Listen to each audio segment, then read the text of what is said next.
स्थापकाय च धर्मस्य सर्वधर्मस्वरूपिणे अवतारवरिष्ठाय रामकृष्णाय ते नमः.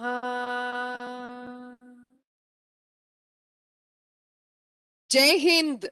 Namaste, Namaskaram, good morning and hello. What a beautiful day, the 15th of August, when India was declared a free country in 1947. It's wonderful to have all of you with us today on such an important day which we are celebrating. And welcome to Design Your Destiny, a program for students of engineering. I'm going to repeat whatever I've said in the past two sessions. It is about Swami Vivekananda, who believed in the practical application of Vedanta, science, and knowledge. Practical application that would improve the lives of people and make people a contributor to the betterment of humanity and society. As future engineers, all of you are equipped with the immense knowledge and practical application of science. This 4-day series, Design Your Destiny, serves as a reminder to you about the great privilege that rests with you to use your knowledge and skills to make a difference to society and improve the quality of life of people. Of course, Swami Vivekananda expects all of us to pursue a very fulfilling life on this earth with the constant remembrance and adherence to the Rigvedic verse, which goes like this: Atmano mokshartam jagat hitayacha. There is this twofold aim of human life. One is to seek salvation for one's own soul, and the other is to address the issue of the welfare of the world.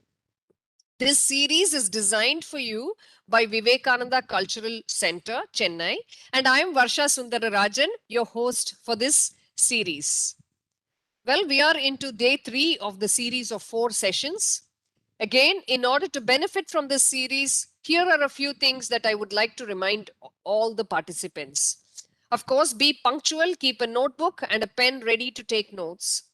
Clear the 2 hours or 3 hours each Sunday and be ready to focus completely.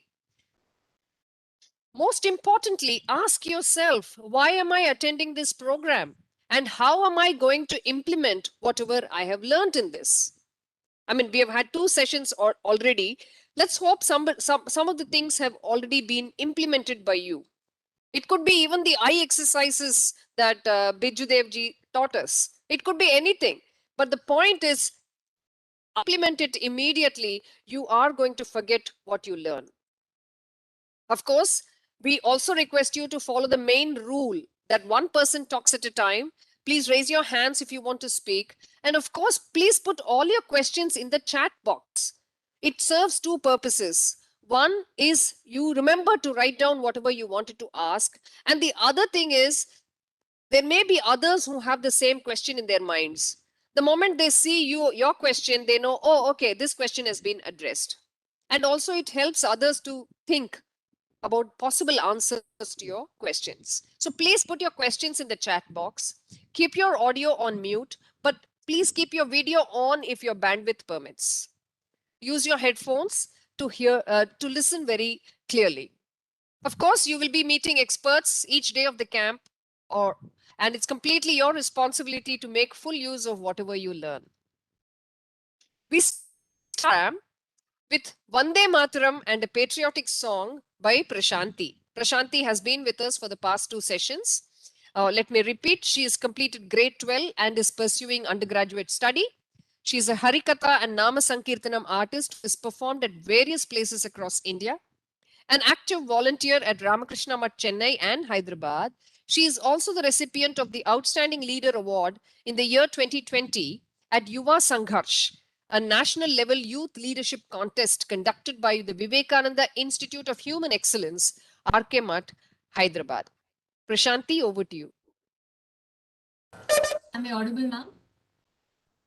Thank you so much, ma'am. And namaste and pranam to Maharaj and to all of the dignitaries who are present here and to all the young dynamic leaders who are here. Thank you so much, Maharaj, for again giving me an opportunity to be a part of this wonderful initiative. So I'll be singing the Vande Mataram, followed by Jago Mere Bharatvasi song.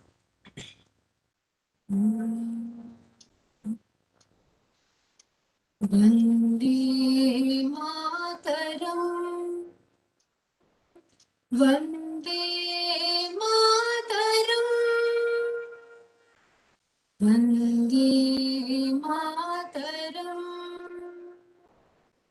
Vande Mataram, Sujalam Sufalam, Malayaj Shitalam, Sasya Shyamala Mataram, Vande Mataram, Shubhra Jyotsna Pulakitayamini, Pullakusumita Drumadhala Shobhini, Suhasini Sumadhura Bhashini, Sutadam Varadam Mataram, Vande Mataram, Vande Mataram. Jai Hind. Now I'll be singing the Jago Mere Bharatvasi. जागो मेरे भारतवासी, समय नहीं है सोने का। जागो मेरे भारतवासी, समय नहीं है सोने का। लेकर संदेश स्वामी जी का, करके कुछ दिखाने का।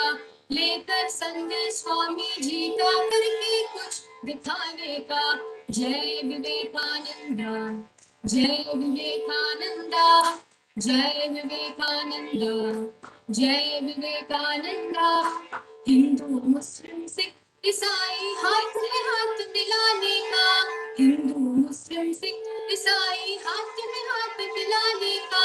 जात पात और धर्म धर्म का वाद विवाद मिटाने का। जात पात और धर्म धर्म का वाद विवाद मिटाने का। लेकर संदेश स्वामी जी का, करके कुछ दिखाने का। लेकर संदेश स्वामी जी का, करके कुछ दिखाने का। जय विवेकानंदा, जय विवेकानंदा, जय विवेकानंदा, जय विवेकानंदा। बहु कष्टों से स्वराज मिला है, रक्षा उसकी करने का। बहु कष्टों से स्वराज मिला है, रक्षा उसकी करने का। एक है हम सब भारतवासी, दुनिया को दिखलाने का। एक है हम सब भारतवासी, दुनिया को दिखलाने का। लेकर संदेश स्वामी जी का, करके कुछ दिखाने का। लेकर संदेश स्वामी जी का, करके कुछ दिखाने का। जय विवेकानंदा, जय विवेकानंदा, जय विवेकानंदा, जय विवेकानंदा। जागो मेरे भारतवासी, समय नहीं है सोने का। जागो मेरे भारतवासी, समय नहीं है सोने का। लेकर संदेश स्वामी जी का, करके कुछ दिखाने का। लेकर संदेश स्वामी जी का, करके कुछ दिखाने का। जय विवेकानंदा, जय विवेकानंदा, जय विवेकानंदा, जय Vivekananda. Thank you so much. Thank you, Prashant. Thank you. And with that patriotic spirit, let's approach today's session. We have great pleasure in offering our pranams to Swami Narasimhanandaji. Pranam Maharaj. Thank you so much for joining us again. And Swamiji is going to talk about converting your vision and focus into action, because that's most important. We can all have visions, we can all have ideas, but what are we going to do with it? A brief about Swamiji. He is a monk of the Ramakrishna Math and Ramakrishna Mission, and is presently the secretary of Ramakrishna Mission Sevashrama, Kozhikode, Kerala. He runs a higher secondary school, a kindergarten, and a polyclinic. He is the former editor of Prabuddha Bharata, an English monthly journal of the humanities and social sciences, started by Swami Vivekananda in the year 1896. He has edited a volume of Swami Vivekananda's teachings titled Vivekananda Leader. He specializes in Indian studies, Indian philosophy, sociology of religion, philosophy of religion, and religious studies. He has publications in Hindi, English, Sanskritam, Malayalam, Bengali, and Tamil. His session will be followed by a Q&A. Please note down your questions and put them in the chat window during the session. Swamiji, you have time till about 10:45 to speak, and then after which we can have about 15 minutes of question answers. Over to you, Swamiji. Namaste.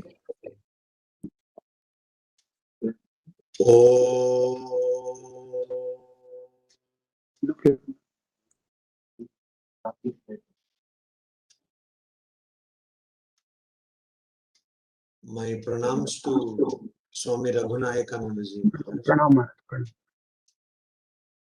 and my hearty greetings to all of you, Varsha ji and others who are organizing this Design Your Destiny program. Last week, it was my fortune to have been able to interact with you. Of course, because of these testing times, it was not possible for us to interact in a more two-way manner. But even then, it's a great fortune to get an opportunity to share thoughts with the youth.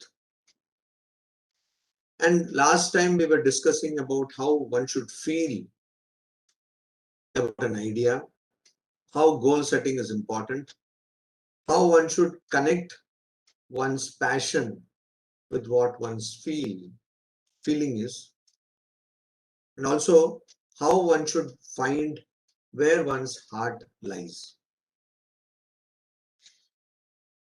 I'll start with an incident or an anecdote. It's something which happened with another engineer who had great dreams or has great dreams to bring a significant change in society of our country. His name is Rahul Banerjee.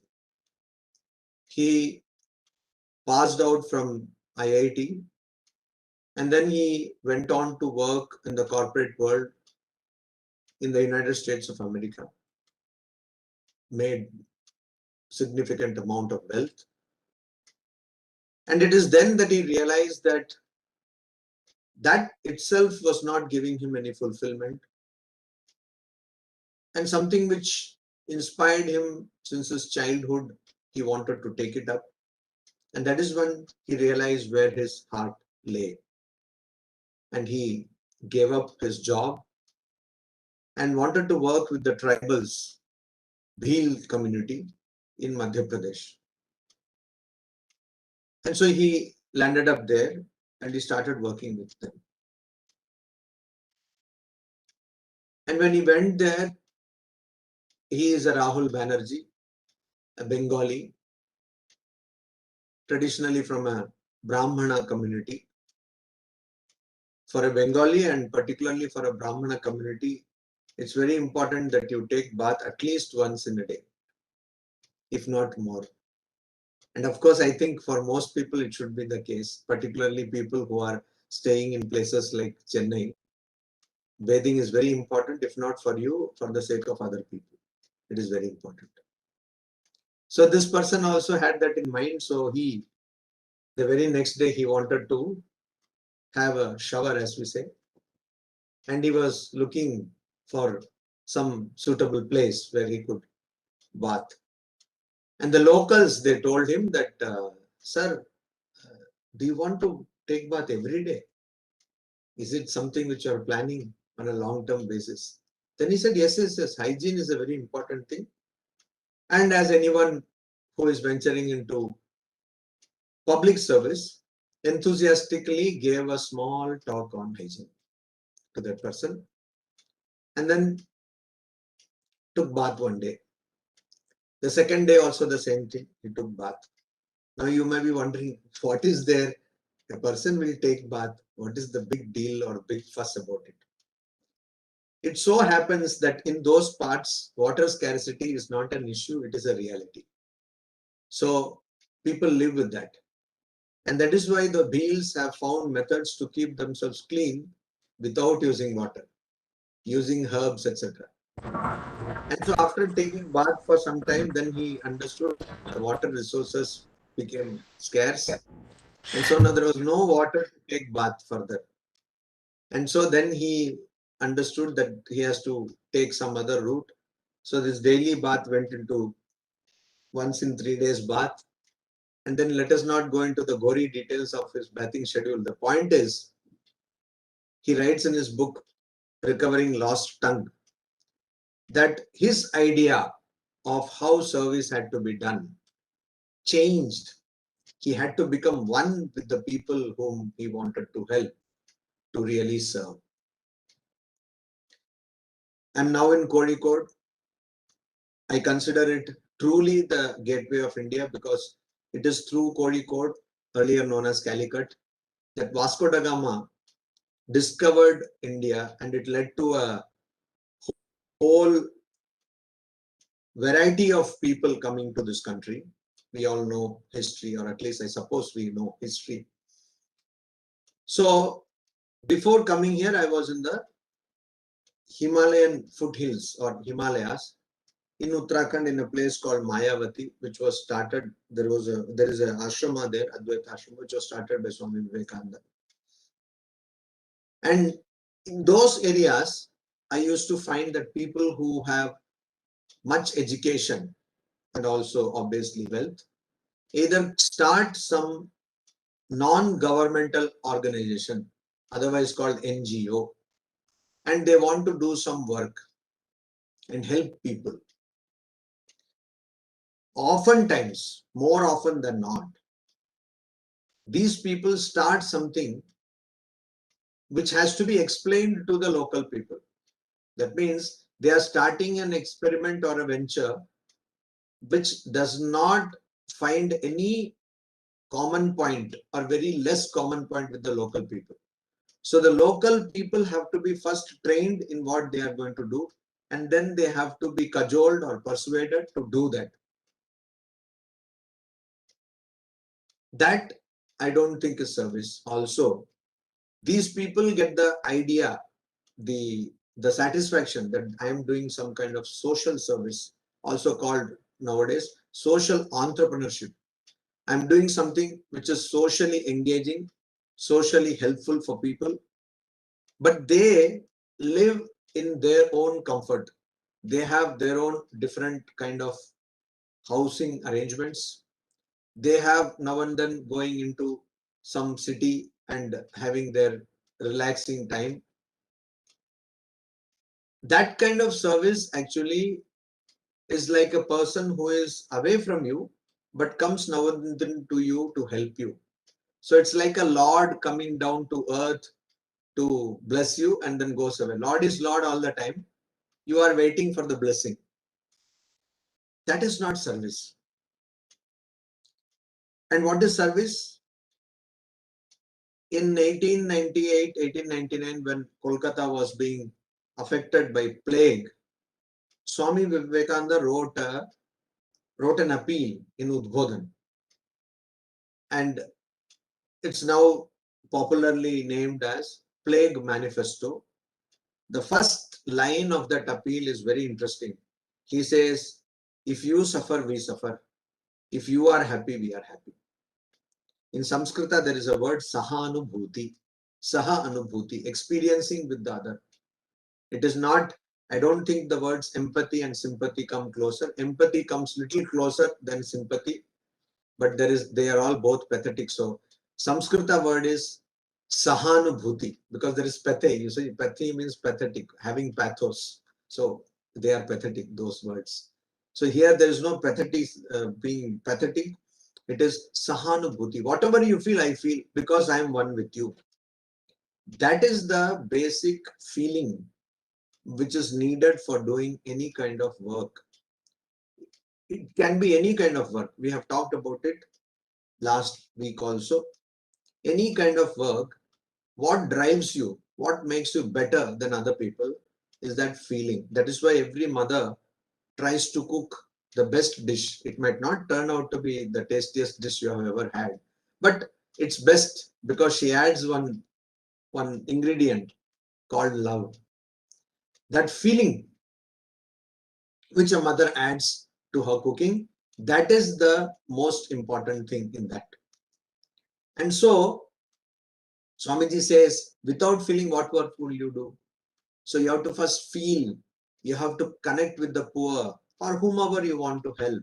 You have to connect with them. You have to become one with them.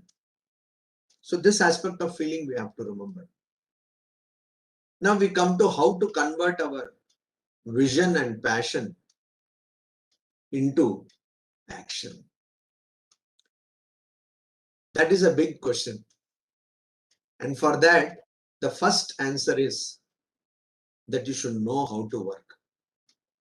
This I am totally appalled. I am saying this because over a period of about 3 decades or more, when I have been working, I have seen that people venture into things which they have no clue about. For instance, one wants to do some kind of work, get some software, has no idea how to manage the software. Then get some people who will manage the software. Get some funds who will for remunerating those people. And what actually happens is your overheads or your expenses go to such a level that even to maintain those expenses, you should have a minimum level of income, which most of the times, particularly in social entrepreneurship setting, is very difficult. In management terms, these settings are called resource constrained environment. Resource constrained environment where you don't have enough people, you don't have enough money, you don't have enough resources to do what you want. And it is in that constrained environment that you have to achieve the aim. So if somebody, for example, has a computer which needs fixing, and then you say, call the hardware person, then you will realize there is no hardware person. You are the only person there, hardware or software or whatever way. So then you have to understand how to do this. How do I go about it? Self-dependence, self-sufficiency is the first lesson to be learned when you start any kind of work. It can be just a business venture. Let us not make everything very glorious. It can be just a business venture. It could be an entrepreneur venture you are starting. But unless you have a fair amount of idea about the work, it's probably not a good idea to venture into that work. Because if not anything, you will not be able to know what is happening in the team. So all great leaders were also great workers. You go back some 5,000 years and you see that Sri Krishna, who was in his own way a great leader, was also a great worker. Sri Krishna did not lose any time to say that I will become the charioteer for Arjuna. So dignity of labor is the first lesson. How to work is the first lesson we should understand.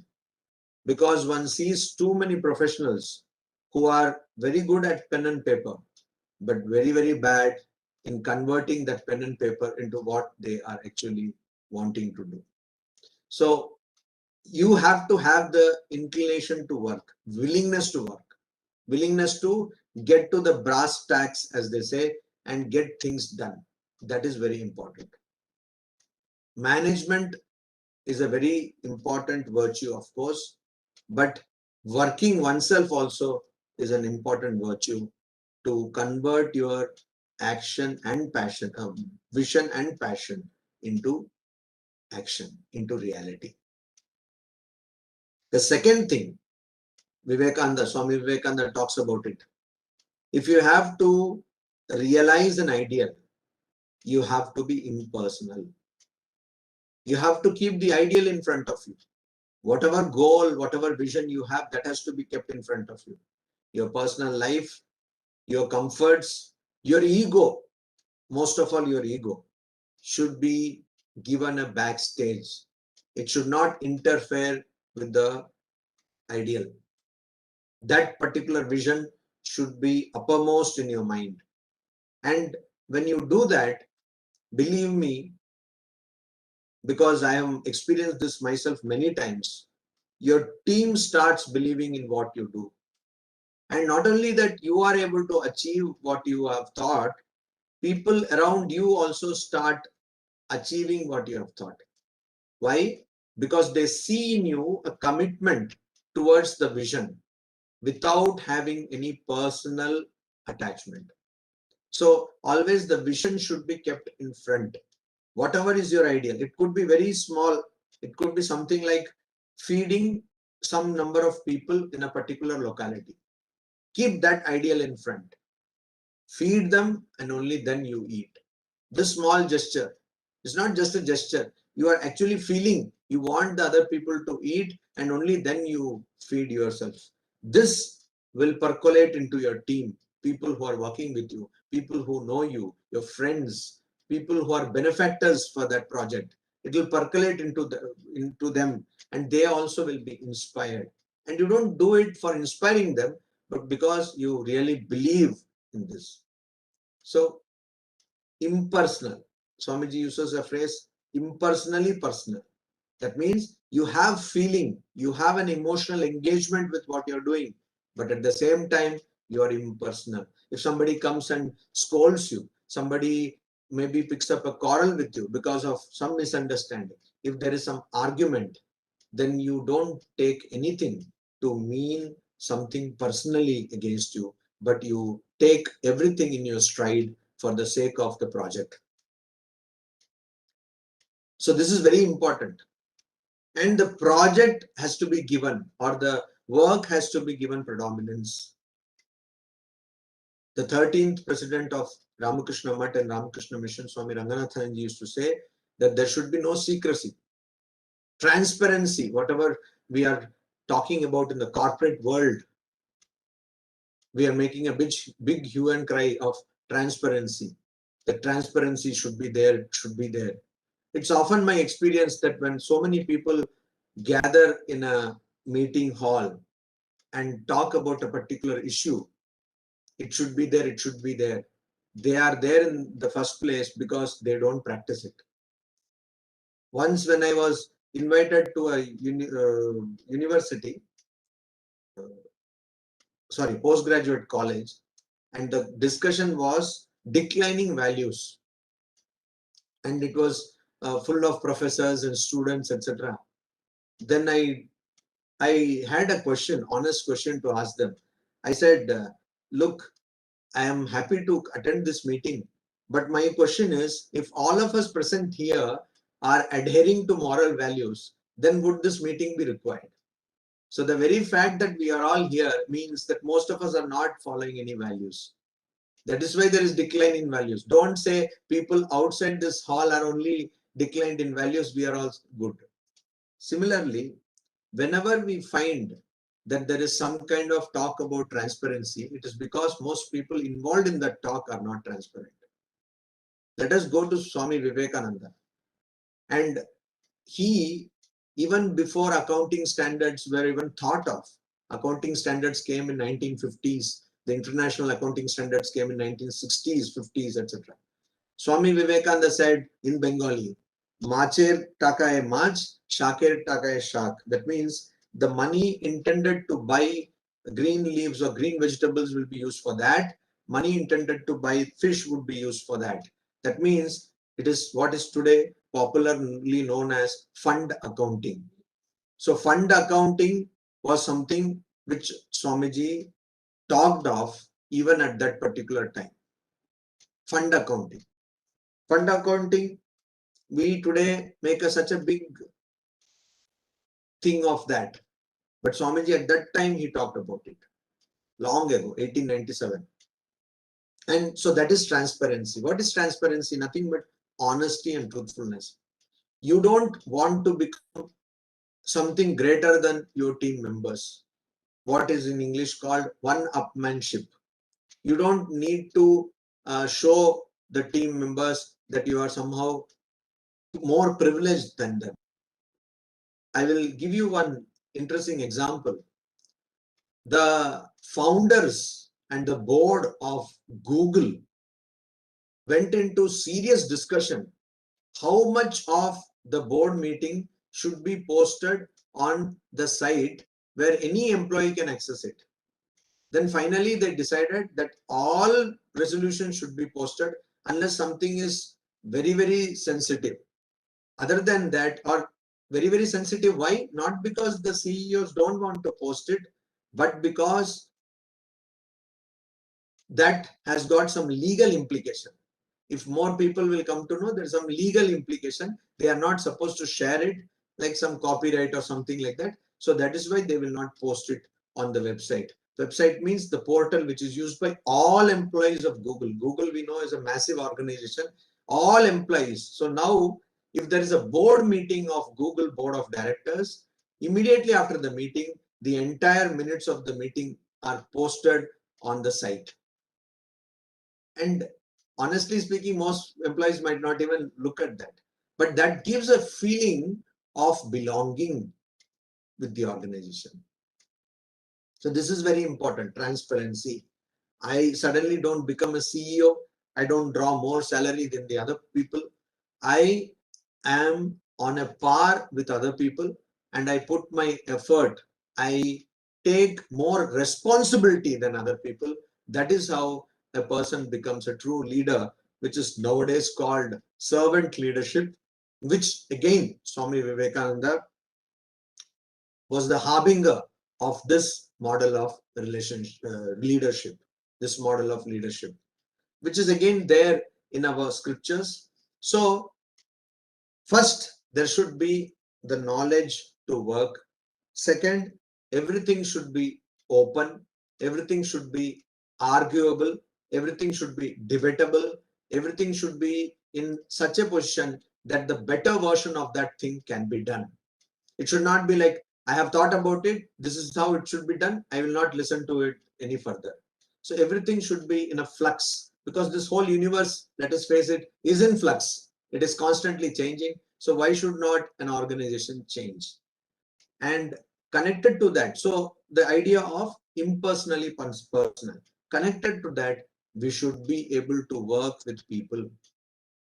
We should be able to emulate the organizational skills that the United States of America has and which Swamiji was so enamored of. We should be able to use that skill. Organization is something we lack as a race. Indians lack that.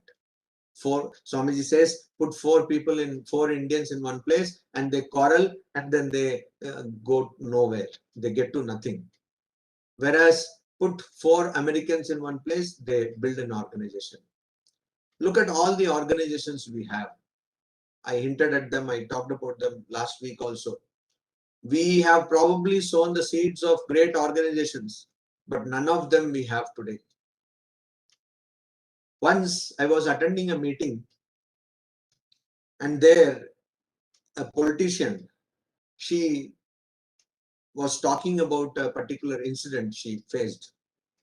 She went to London, and London, in a museum, she saw the Kohinoor diamond. And then that Kohinoor diamond she was seeing, and she was standing there for a long time seeing the Kohinoor diamond. And she was sad that this Kohinoor diamond, which was embedded on Peacock throne, the legendary Mughal throne, was now with the British in their country. She was standing there and looking at it. And because she had this diplomatic access, etc., the security came and asked, Madam, what are you looking at this? So she said, this is Kohinoor diamond. So the security said, yes, I know. Then, oh, sorry, she's told the security, this is Kohinoor diamond. Then security said, yes, I know. Then she said, yeah, so it was with us now. It was originally with us. So as soon as she said it was originally with us, the security said, but you could not keep it with you. So that is a very important thing. It might have been with us, but we could not keep it with us. Now today there are books written by so-called scholars who say that yoga is not an Indian concept. Yoga was always there in the Greek civilization, in the American civilization. Everywhere it was there. And so yoga is nothing great. India has got given nothing to the world. There are serious books written like that. And there are also great publishers, university presses and all who are ready to publish such books. Why does that happen? Because we have failed to keep it. We have failed to cherish the knowledge of yoga and similar such various disciplines of knowledge. We have failed to understand the importance. As in Hindi, they say, Ghar ki murgi dal barabar. So if you have a chicken in your house, you chicken out and you say that it is nothing great. So it is just like dal, not a big thing. We have forgotten to organize, assimilate, organize, and put into action the tremendous wisdom that we have got till today. So if in India we find a talent, we make it our point to discourage that person and tell the person what is real. We also say that, see, it is not good only to have genius. We should also tell them, expose them to reality. And after some years, we see that the talent has lost purpose and has lost drive and has no support. Take, for instance, our sports people. They get so many medals. It's a lifetime of hard work they put. But has anyone wondered what happens to them when they are unable to participate in sports? The same goes on with our musicians. The same goes on with our freedom fighters. Just inviting them for some particular public function, particularly on days like this, on Independence Day. Of course, today, when we were in school, such days we used to hate because today it is Independence Day on Sunday. That is very bad thing, actually. That is a big thing which has been done by the calendar. Nobody can be blamed but the calendar. But on this Independence Day, we just do some lip service. We maybe invite some people and honor them. What after that? Have you ever thought about so many millions of ex-servicemen who are living in our country? What is happening to them? How are they living? What are the living conditions? I believe every Indian, every citizen should get training in the forces so that will discipline their mind and also the body, and that will be good. But having said that, what is it that is taught in the forces? Obedience. What is true obedience? True obedience is when you think that you are following your vision. That is true obedience. We generally think that obedience means following someone. Yes, it is. Obedience means following someone. But when can you actually follow someone? Only when you follow your own conscience. If you don't follow your own conscience, you cannot follow anyone and you lose direction in your life. You become directionless. And so for working, particularly at the workplace, when you want to convert your vision and passion into action, the first thing and the foremost thing which you need is a trained mind. And that's why Swamiji said that if I ever get a chance to get myself educated again, I will not do anything other than get myself educated in concentration, as though he wanted more concentration. He had enough concentration already. But even then, Swamiji said that.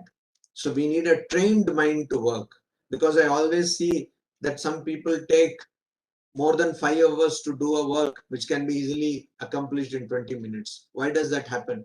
because of an unorganized mind, because of a frittering mind. It is not knowledge which brings action. It is discipline which brings action, focus which brings action. So that focused mind is necessary. And because it's a program designed for engineers, let me spill the beans, as they say. I have met and I have worked with several engineers for the last 3 decades. And I can tell you one thing, that every time I am shocked by the amount of impracticality engineers show. And that is where Indian engineers are so different from engineers from around the world. I will give you an example. I had the good fortune of attending a talk by one Ketterle. He is a Nobel laureate in physics. He's a physicist. And he gave a talk at the Ramakrishna Mission Institute of Culture. In fact, he gave 2 talks. One was organized by the Saha Institute of Nuclear Physics, founded by Meghnad Saha, and the other were organized by the Ramakrishna Mission Institute of Culture itself. They have a science group there. They organized it. So naturally, the talk by Ketterle, which was organized by Saha Institute of Nuclear Physics, was more technical because it was addressing all those physicists from that research institute based in Kolkata. And the other talk was a public talk, which was more like popular science talk. I don't know, I don't remember now in which talk this happened, but in one of those 2 talks, as it happens in India, no function is considered complete unless there is some problem with mic. So mic should say, ka, then the presence of mic is also acknowledged and we say yes, yes. We also get a fulfillment that the function is going on well. Similarly, Ramakrishna Mission Institute of Culture, which has been hosting such programs almost every day for so many years now, so many decades now, as it would have to happen, it was bound to happen. The PowerPoint was not working. And this is a physicist. So what he did, the moment he saw that the PowerPoint is not working, he said, you see, that is what happens with matter. Sometimes it does not work as we want it to work. And so nonchalantly, without wasting a second, he just took the mic and started speaking in wonderful and captivating language. And this person is I think Ketterle means German. He's not a native English speaker. That's another thing. He's not a native English speaker. And he was not speaking his mother tongue. But he spoke in such a wonderful English, in such a captivating, interesting manner, that I believe at the end of the lecture, everyone, I don't know, yes, I now remember. It was not the lecture for the Saha Institute of Physics people. It was popular science lecture. So at the end of the lecture, everyone wanted to become a physicist or a scientist. That is how he spoke. And that is where I find the difference. If it were an Indian scientist, most Indian scientists, I would not say all Indian scientists, because any blanket statement is wrong. And so most Indian scientists, what do? We have one person who will be sitting at the laptop and say next. We don't even care to have a presenter, which is available. So it is so inexpensive, but we will not even have that. We will say, next slide, next slide. And all we do is we read from slides. Whatever our lecture is there, we have just put it in so many slides. The slides are so boring and people already going to sleep. This is what we do. And so we say, I attended a science lecture. What did you learn? Nothing. It was so boring. But of course, it was from a scientist. So definitely some great thing he would have told. I could not understand because I don't have intelligence. This is what characterizes our organization. And so if we have to work, we have to see who is being benefited by that work. I still remember the first time I saw a pen like this. You see, this pen, it has got a sleeve. Okay, because I am born in 1974, the first time I used a pen, it did not have the sleeve. So this sleeve is what, when you start writing and it is so sweaty, the sleeve gives you grip. This thing did not happen first in India. It happened in Germany. And it is One German drilling machine I saw, where the drilling machine can be held and there is like fingerprint, you can hold it with that. I believe it is Bosch company or something. And so you can drill. That also did not first happen in India. So now there may be Indian products or models which have that, but it did not begin in India. So think of the beneficiary. What work you are doing, what is it going to achieve? Who is it going to cater? Are you thinking about them? Raghunathanji used to use a phrase, imaginative sympathy. Imaginative sympathy. What is imaginative sympathy? I would even correct it a little bit more and call it imaginative empathy. What is imaginative empathy? He used to say, a person who is sitting in Shastri Bhavan. Shastri Bhavan is the central secretariat at Delhi, where most of the government offices are located. So a person sitting in the Shastri Bhavan Central Secretariat Delhi, getting an application for family pension or widow pension, should put himself in the shoes of that poor lady or that family, which is waiting for this one particular signature, because this one signature means a particular sea change in that home. And that is imaginative. So you think, you imagine, you just don't see a paper, you imagine, you have that empathy that this is going to help that person. Similarly, whenever we do some work, if it is just even just serving food, don't think that by putting food on a plate your job is over. See whether that person who is eating, what does that person need? Look at the facial expression of that person. Feeling should percolate into action. Your action should reflect that you have actually felt, you actually have a bond, that your heart lies in what you're doing.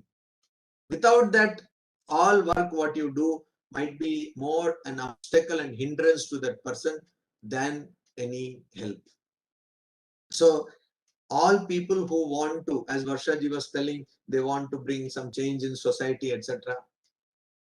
Swamiji's most often quoted, but unfortunately, sadly, very less understood phrase, be and make. So it is quoted everywhere, left and right and center it is quoted. But be and make. First be what you want others to be. First see in your, and this is a golden principle. It is there in almost all religious texts. It is do unto others what you would like to be done to yourself. That golden principle only Swamiji has put in a different manner. Be and make.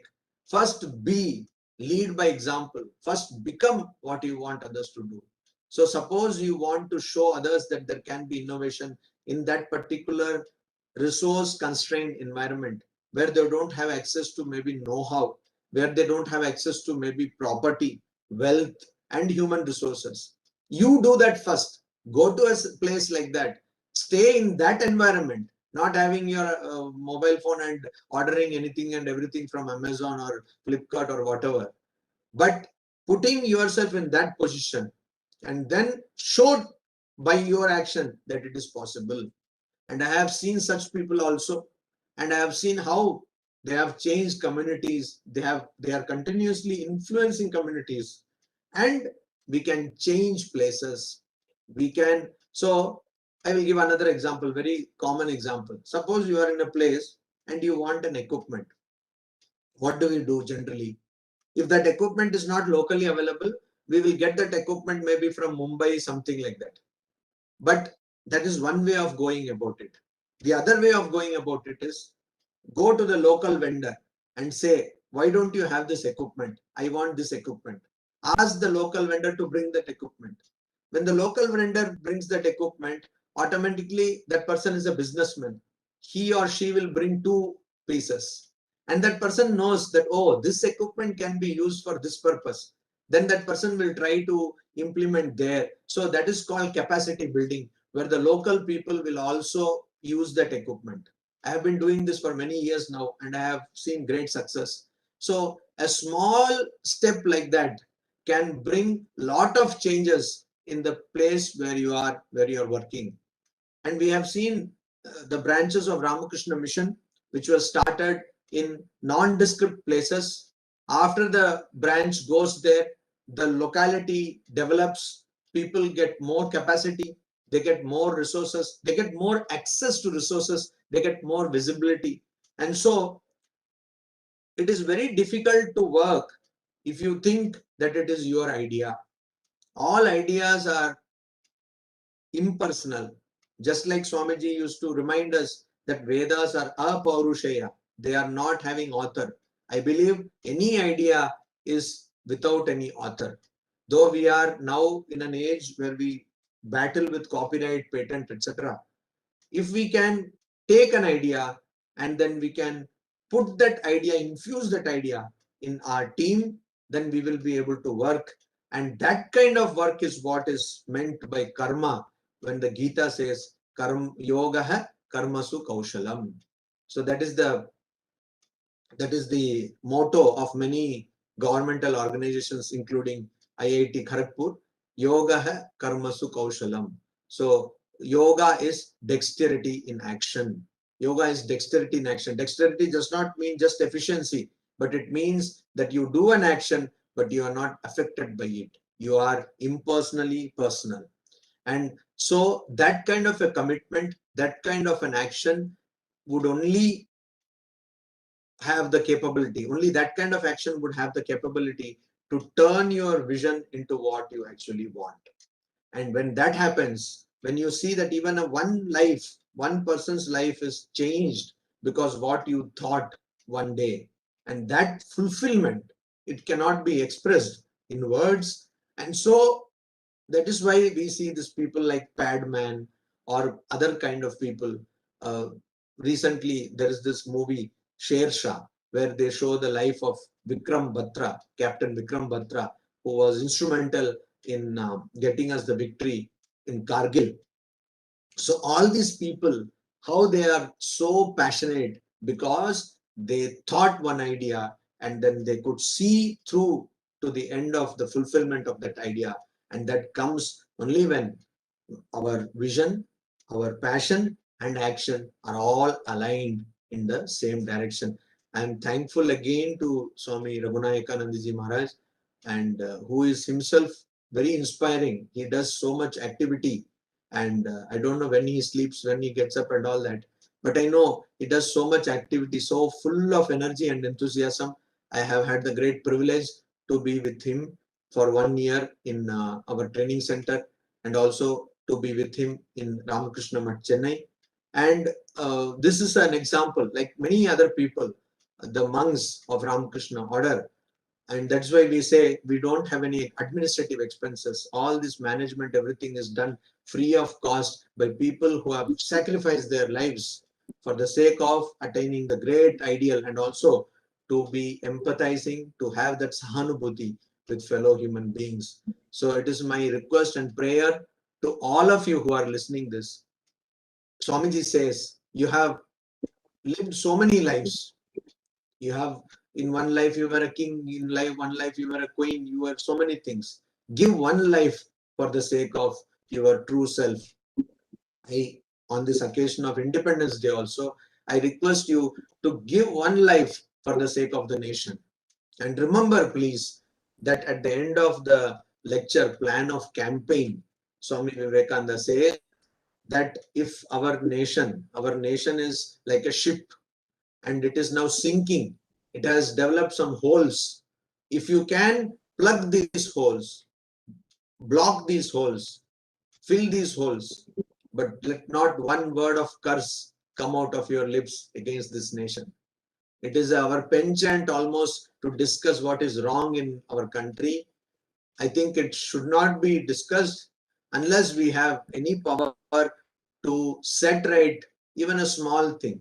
So if you can do it, otherwise Swamiji says, let us all sing together. Let us have that alignment. Let us have the sense of belonging with the nation. And if you can give up one life of that going behind the census, which has not brought any fulfillment to anybody, people are all thinking of enjoying the census, but they have not got anything. So if you can give one life to that, I think it will be great. I know I have exceeded my time considerably. but somehow I could not but stop myself from sharing these thoughts. Also, probably because today it is 15th of August 1947, I leave with a question here, which will show you how different we are when it comes to action. The question is, why did we get independence on 15th August 1947? Why that date?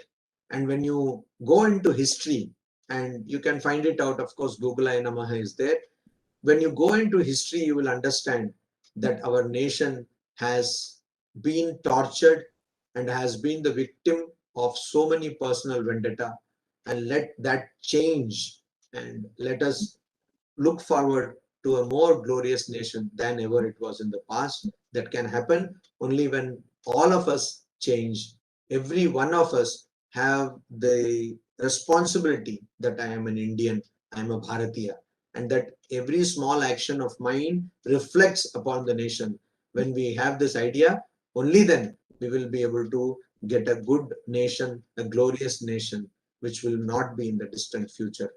I thank Swami Raghunayakanandji, Varshaji, and BCC for giving me this opportunity of sharing my thoughts with the youth. And I would be very happy if, see, narasimhananda@gmail.com is my email. If anybody wants to take up any work in the lines of nation building or capacity building or social entrepreneurship, I would be very happy to help them in whatever way I can, and giving them all kinds of support, because the government also has, and there are many people who want to support. Let all these people come together and work towards building a nation that is not confident of itself, that is not having faith in itself. So we let us go and become a self-confident nation, self-dependent nation, and let India be the example to look up to in the future. And also that future should be not very distant. Thank you. Om Shanti Shanti Shanti. Hari Om Tat Sat. Sri Ramakrishna Pranams, Mara. Thank you so much, Maras. Thank you so much, Maharaj. I will, for the sake of people, for everyone's sake, I will let me recap some of the things that I've noted from your session now. First thing Swamiji spoke about is Rahul Banerjee, an engineer who wanted to take a bath when he was trying to serve the Bhil community. And then I think the example was to understand what you need, what those people need, and serve accordingly. So find out the common point with the person that you want to serve. That is service. Service is not doing what you want to do. And he's quoted from the first line of the Player Manifesto. If you suffer, we suffer. If you are happy, we are happy. The concept of sahanubhuti. Whatever you feel, I am one with you. So that is where the heart comes into action. And only then the action that you do has any meaning. Connect with the person and become one with them. Swamiji, of course, said the most important thing, first important thing is know how to work, know what work needs to be done. All great leaders are also great workers. Sri Krishna did not lose a moment in saying, okay, I'll be your charioteer. Have dignity of labor, do what it takes, willingness to work. So that's very, very important. Then Swamiji spoke about, getting rid of your ego and personal comforts. See, the ideal is bigger than you. The concept is bigger than you. So, and when people see that commitment in you without having any personal attachment, then people also take ownership on the work that you wanted. He also spoke about emotional engagement is necessary, but don't take arguments personally. If it is wrong, it is wrong. Just fix the problem and move on. And he also spoke about transparency. The money intended to buy greens is used only for that purpose, and the money that is allocated for fish should be used only for that purpose. And now we have this concept of fund accounting, which is a big deal. And Swami Vivekananda spoke about it even then. Then he spoke about leave out one-manship and the need for transparency. The example of the board meeting minutes of Google was shared. and also the servant leadership concept. Take more responsibility, be on par with the others. And he spoke about how Swami Vivekananda was one of the pioneers who followed this model of leadership. Then he spoke about organizational skills. We have failed to understand the importance of our knowledge systems. So we have to preserve what we already have and ensure that there is a sustainable method of preserving and passing it on.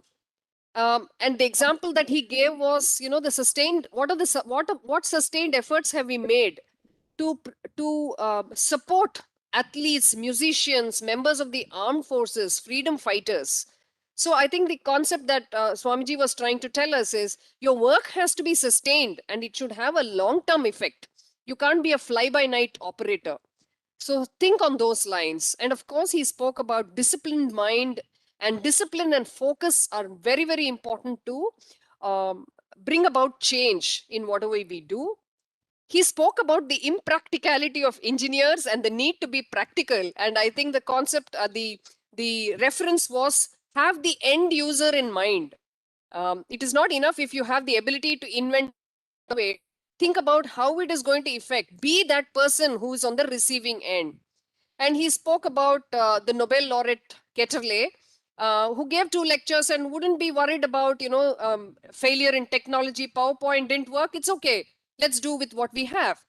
But keeping the end user in mind, Swamiji, I think one of the greatest inventions or innovations in my lifetime is the wet grinder.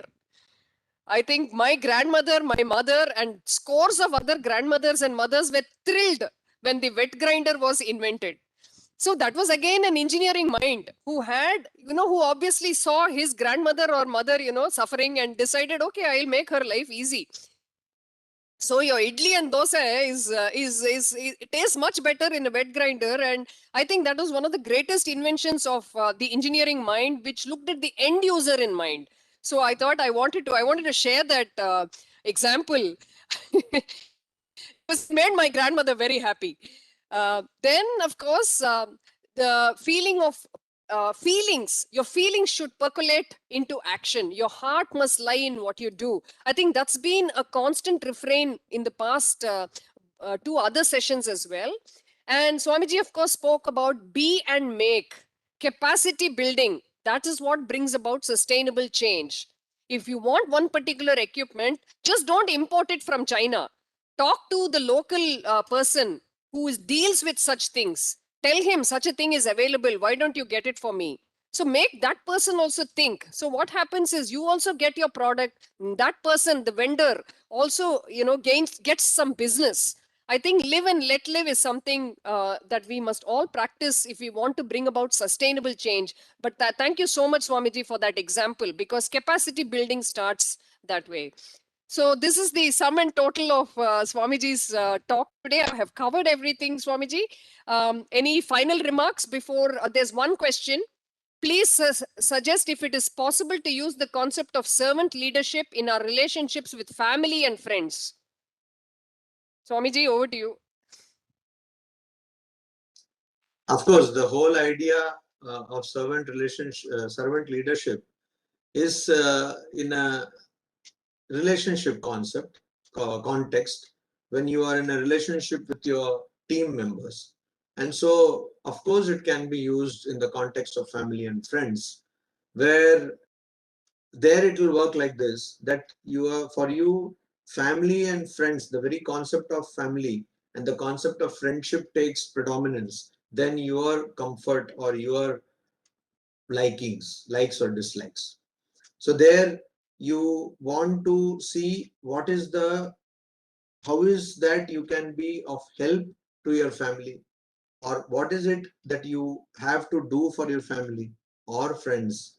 So you take the aspect of responsibility, give it more importance than the aspect of what you have to get from the family or friends. So Swami Ranganathanji, who had traveled across the world, in fact many times, so he used to say this: how can I help you? What can I do for you? He found this big contrast between India and outside India.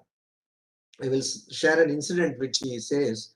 Once he was delayed to catch a flight in Hyderabad, much later in his life. So he was delayed. And so when he was delayed, he was harangued at the Hyderabad airport. Why did you become delayed? Why, what happened, like that? And that caused further delay. So similar thing happened, it seems, in USA, in New York. And he was delayed because there was talk, and then there was question and answers. And then, so when he went to the airport, a person from the airlines was waiting outside the airport with his name, that because they cannot pronounce this name, Swami Ranganathananda, but Swami Ranganatha, whatever they pronounce. And so they were waiting there with a placard with his name, that he will be delayed. So he has to be hastened through the security, and it has to be ensured that he goes and boards the flight. So that is the difference. That is the difference. So here, when we get authority, we think that authority is something where you have the power to deny people of their rights. So I can say denied. I will not grant this application. But actually, authority means you are a facilitator. You have to ensure that people get what they are supposed to get. So that is the big difference. So servant leadership means that you ensure that people get what they are supposed to get, not just supposed to get what they want. You ensure that. And that can, of course, be done in all kinds of relationship, and it should be followed in the family or with friends. And that is the spirit of our scriptures. Because in Karma Yoga, when Swamiji talks about Karma Yoga, he quotes extensively from the Mahanirvana Tantra to show how a householder does not mean somebody who has a license to enjoy something. Householder has a great responsibility. Varshaji, is there space for some other questions, or already? I haven't received any other questions, and yes, we are running a bit late. Okay. Okay. So thank you very much. Thank you. Pranams Maharaj, thank you so much, Maharaj, for your enlightening talk. We all enjoyed. Pranams Maharaj.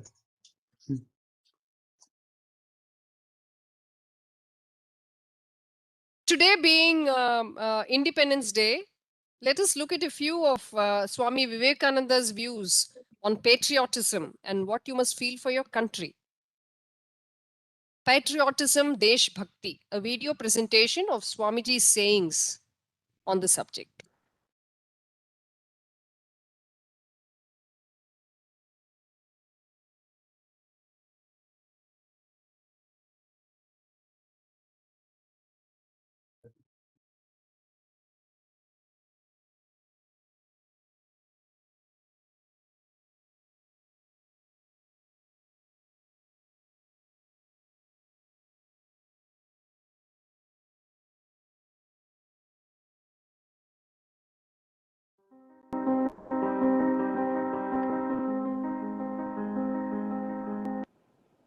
O India, forget not that the ideal of thy womanhood is Sita, Savitri, Damayanti.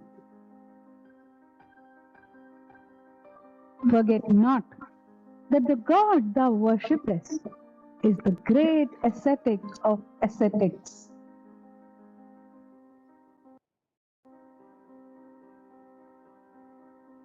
The all-renouncing Shankara, the Lord of Uma. Forget not that thy marriage,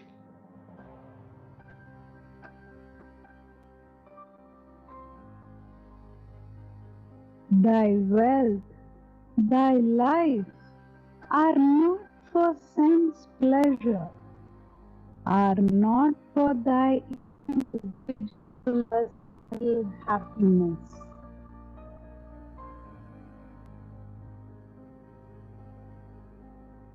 Forget not that thou art born as a sacrifice to the mother's altar.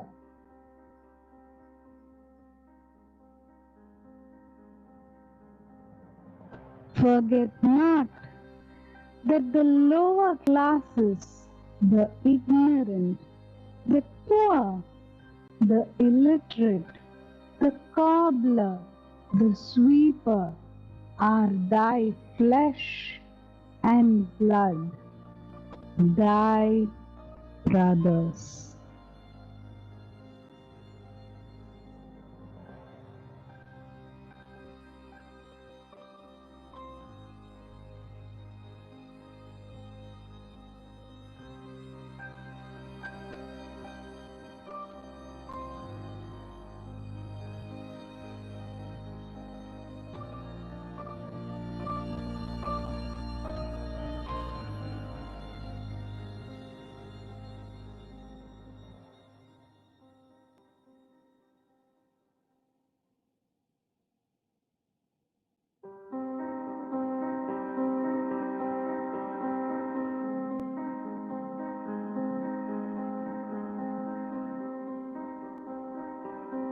I consider that the great national sin is the neglect of our masses.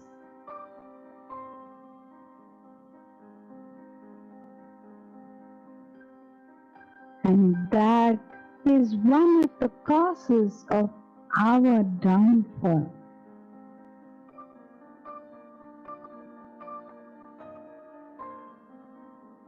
No amount of politics would be of any avail.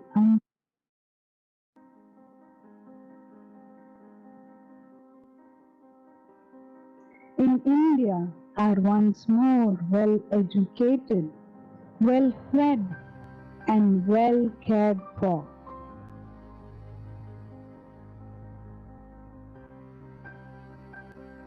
They pay for our education, they build our temples, but in return, they get kicks.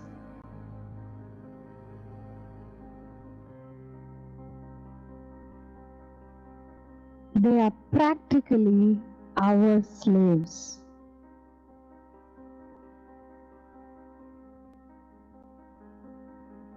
If we want to regenerate India, we must work for them.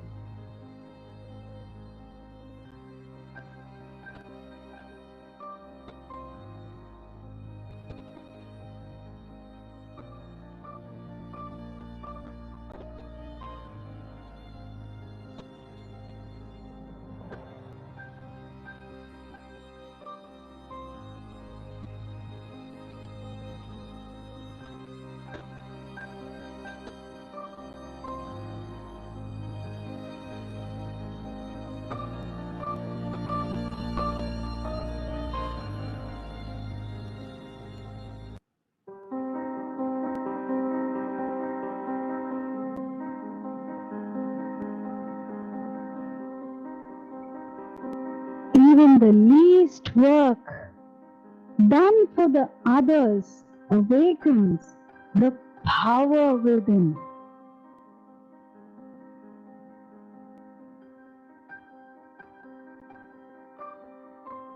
Even thinking the least good of others gradually instills into the heart the strength of a lion.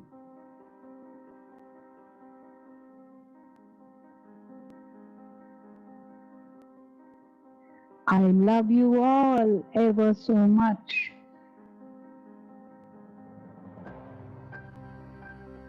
But I wish you all to die working for others. I should rather be glad to see you do that.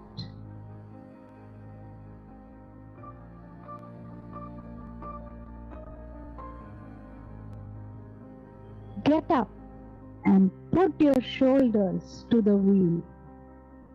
How long is this life for?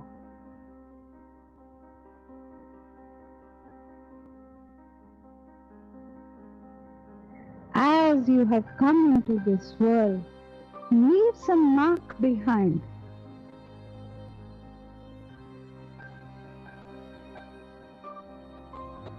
Otherwise, where is the difference between you and the trees and the stones?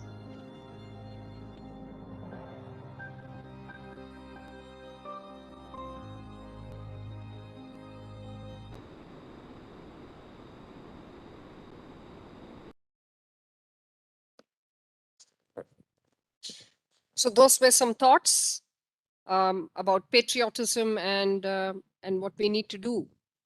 Let's hope some of these thoughts stay in our minds. Let us work for this country. Let us do something. And even wishing good for others, as Swami Vivekananda says, even wishing good for others slowly gets into our system and we start doing good for others. So now it's time for yoga. Biju Devji is here. Yogic practices. Let me introduce you again, Biju Devji. Just give me a minute. He is the chief instructor of Yofi Holistic Wellness Center, an engineering graduate and a postgraduate in business administration. Sri Biju Devji qualified for training in yoga from Swami Vivekananda Yoga Anusandhana Samasthana. He continues to be a student of the science of yoga and remains awestruck by the vastness and the depth of yogic sciences. His students are corporate professionals, successful entrepreneurs, businessmen, and blue collar workers. He has imparted over 40,000 hours of training to thousands of students in the past 20 years. He also conducts workshops and training programs for students of professional colleges to help them improve their overall personality through yoga based interventions. I do hope you're all practicing what he teaches. Over to you, Biju Devji.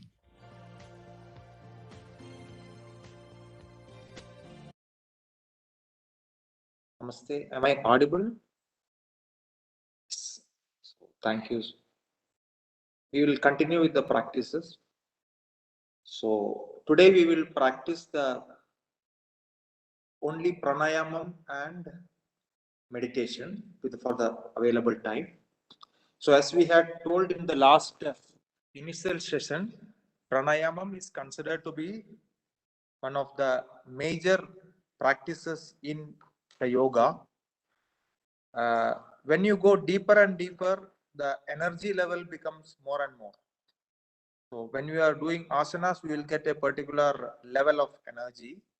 When you go to the next level of pranayama, we will get a huge amount of energy, much more than we are getting from the practices of asanas. If we again go to the practices of meditation, we will get much more energy. It's almost similar to the energy which we get by moving an object. We will get some energy. By combustion, we will get some energy. By splitting it into electrons and the electrons move in electrical energy, we will get much more energy.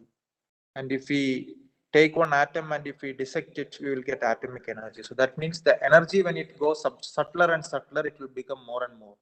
Similarly, today we are going to do practices of pranayamam, which will give much more energy than the practices we have done in stretchings. For it clears up the pranic channels, which takes the energy throughout the body in much more uniform basis, which will give more energy to your thinking, to your excretion, to your digestion, to all the circulatory system and your sense organs. So we will start the practices. We'll continue with the pranayama practices we had done last session. So we will start with the correct form of breathing we had done last session. So first practice is inhale and expand your stomach. Exhale and contract your stomach. First, you can sit straight, collapse your shoulders, relax your face. If you want, you can keep your hand over your abdomen for easy concentration. Inhale, expand your stomach. Exhale and contract your stomach. Inhale, expand. Exhale, contract. Inhale, expand your stomach. Exhale, contract your stomach. Now we will try the next level of breathing, that is Madhyam Shwasan. Inhale, expand your chest. Exhale, contract your chest. Inhale, expand your chest. Exhale, contract your chest. Inhale, expand. Exhale, contract. Third is your shoulder level. Adishwasam. Inhale, raise your shoulders up. Exhale and collapse your shoulders. Inhale, expand your shoulders. Exhale, collapse your shoulders. Inhale, expand your shoulders. Exhale, collapse your shoulders. Last round, we will combine the three. Yogic breathing. Inhale, expand your stomach, chest and your shoulder. Exhale, collapse your shoulder, chest and your stomach. Inhale, expand your stomach, chest and shoulder. Exhale, collapse your shoulder, chest and your stomach. Last round. Inhale, expand your stomach, chest and your shoulder. Exhale, collapse your shoulder, chest and your stomach. Relax. Now we will start with the next practices we have done last session. Anuloma Viloma. This practice ensures balanced breath through both the nostrils. When you are tensed, your right nostril breathing is very fast. When you are extremely relaxed to the extent of laziness, our left nostril, so that is the parasympathetic system, right nostril is the sympathetic system. For an efficient person, both the nostrils will be equally active. So when your right nostril and left nostril are equally active, your sympathetic and parasympathetic system will be functioning in a balanced manner. So your two nadis are there, technically speaking, Ida and Pingala, both will get active. And for people who are in the spiritual level, they can even open up their Kundalini also. So we are not going to touch all those things. We are just trying to make sure that our body is functioning efficiently with the help of pranayama. So the best technique we are going to do today is called Nadi Shuddhi. Nadi Shuddhi is the technique by which we can balance both the nostrils. So right hand, as we had done in the last class, Nasiga Mudra is a very good mudra for regulating the breath through both the nostrils. So it is like this. Your second and third finger down, your ring finger, small finger and thumbs up. Take it. You have to close your right nostril with the help of your thumbs. Inhale through the left. Now close your left nostril with the help of ring finger. Exhale through your right. Now inhale through your right. Close your right.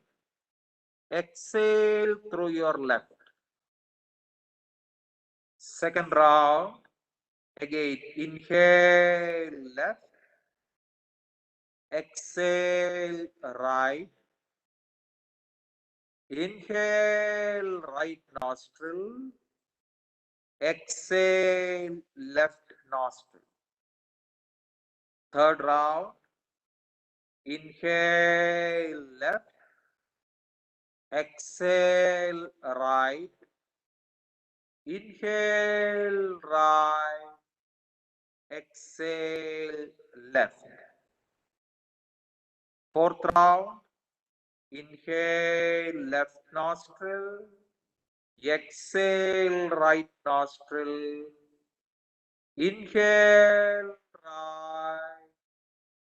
Exhale left. Last round. Inhale left. Exhale right. Inhale right. Exhale left. Relax. Now close your eyes, breathe normally. Feel your inhalations and exhalations. Observe your breathing. Cool air coming in, expanding your stomach and your chest. Warm air coming out, relaxing your body, contracting your stomach and your chest. Balanced your breath, balanced your mind in turn. Now sit comfortably for a few minutes of meditation. Sit comfortably, close your eyes gently. Quickly observe the body parts. Let your awareness jump from one part to the other and relax those parts. Quickly observe your toes, relax. The soles of the feet, relax. Ankles, calf muscles, kneecaps, thighs and buttocks, relax. Relax your hip, your back and your spine, relax. Stomach and your chest, relax. Fingers, fingertips, palms, wrists, relax. Lower arms, elbows, upper arms, armpits, relax. Shoulders and your shoulder blades, relax. Neck, head, forehead, eyes, nostrils, earlobes, cheeks, chin, lips, facial muscles, relax. Observe your whole body, relax your whole body. Now in one shot, try to observe your whole body. This body is born. It undergoes modifications and it dies.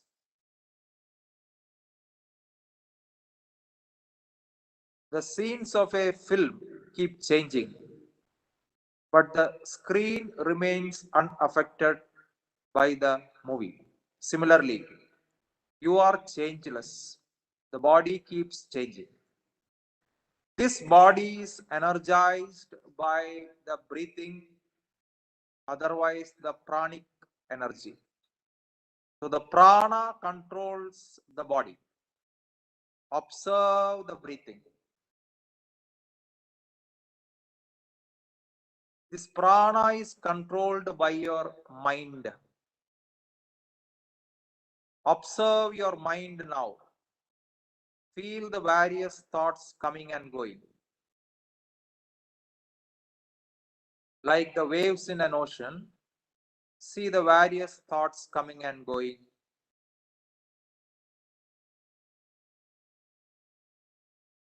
The body is controlled by the prana. Prana is controlled by your mind. The mind is controlled by your ego, which tells, I am happy, I am sad, I am bored, I am frightened. This I feeling controls your mind. Body is controlled by your prana. Prana is controlled by your mind. Mind is controlled by your ego. But the real you, the pure I, is further behind this ego, which is pure awareness. Now feel that real I inside you, the pure I, the source of all energy, knowledge, purity, and power.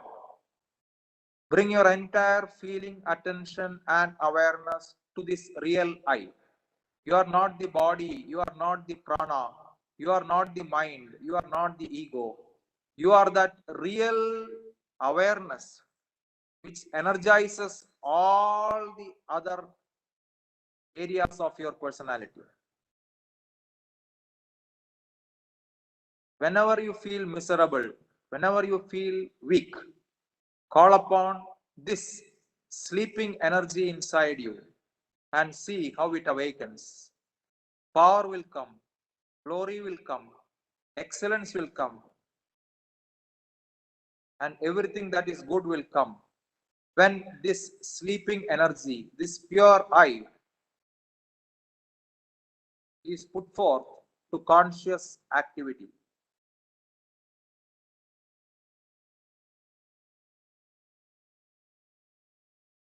Now feel that awareness in the form of silence.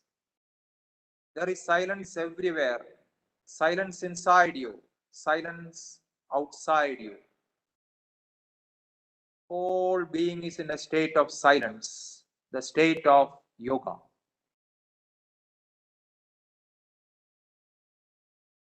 Now with a firm resolution that we will keep up this state of silence, this state of energy level, this state of yoga all through the day.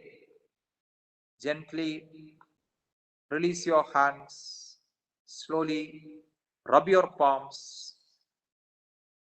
give a warm touch to your forehead, to your eyes, your cheeks, and your chin.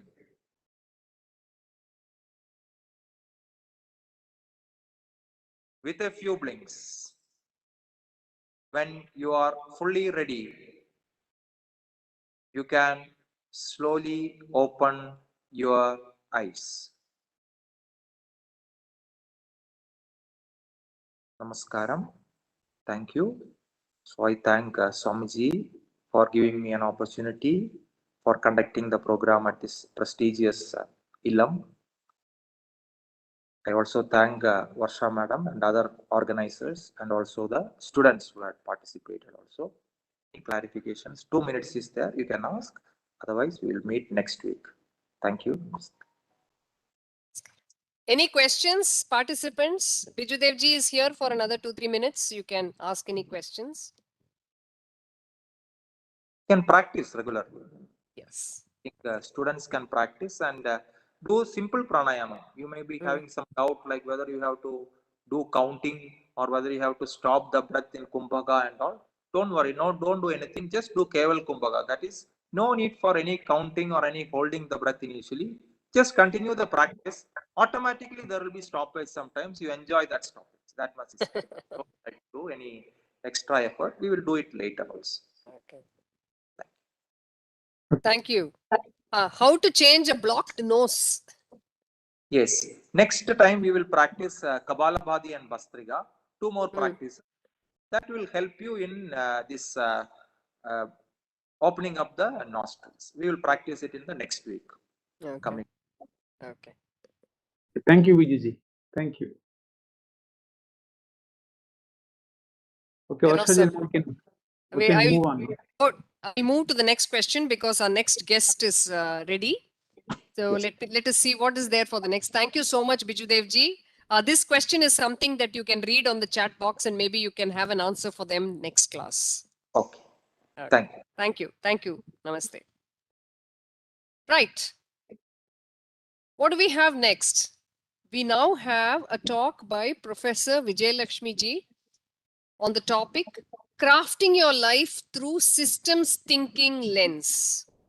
Crafting your life through systems thinking lens. So welcome to VCC Vijay Lakshmi ji. She is an assistant professor. Let me introduce you, ma'am. She is an assistant professor in the Department of Management Studies, Indian Institute of Technology, IIT Madras. Her current research interests are positive organizational behavior, cross-cultural management, creativity, knowledge management, unlearning, and metacognitive strategies, teaching, learning, and education, and of course, women empowerment. Her goal for 2021 is to continue her efforts on the overall holistic development and well-being of students, teachers, women entrepreneurs, and Indian Armed Forces, among others. She is the recipient of the Young Faculty Recognition Award for Teaching and Research for the year 2020, constituted by IIT Madras. She was also awarded the Best Paper in Consortium of Students in Management Research, COSMAR, Indian Institute of Science, Bangalore, in 2007. Over to you, Vijay Lakshmi ji. We look forward to an interesting talk. Thank you, Varshaji, and thank you, Swamiji. Namaste. I hope I'm audible. Is my voice clear? Okay. So, very blessed to be here again. So, can we have some videos on of students, if possible? Yes. So, used to teaching and facilitating with the boxes. for 1.5 years now. But it's Friends, always in a different energy. Come on, let's switch on the videos. Yeah, thank you. Thank you, Aman, Subrita. Thank you. Thank you. So more videos on will be great. Some more can switch on. Some more. Ayushi, thank you. Devanjan, thank you. Thank you. Vaibhav, Vidya. Okay, thanks. Right. So let me start with some situations from my favorite go-to scripture, Mahabharata. Okay, so keep your interaction on through the chat window, and please unmute yourself and speak as well. So the first instance is when Devavrat takes a vow to solve his father's depression. As you know the context, Shantanu fell in love with Satyavati, but he was extremely down and depressed because he did not want to accede to Satyavati's father's request. So Devavrat goes ahead and takes the vow, the oath, which makes him Bhishma. What do you think are the consequences of this particular action of Devavrat, Bhishma?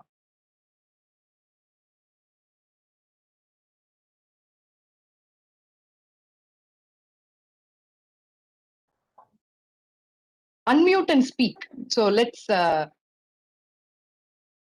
a dialogue, a discussion. I'm not here to give you a lecture. Actually, it's the stoppage of the Shantnu's race. You get into the Kuru Vansha, and that is not actually the children of Shantanu. It changes. It switches over. Okay. Thank you. What else?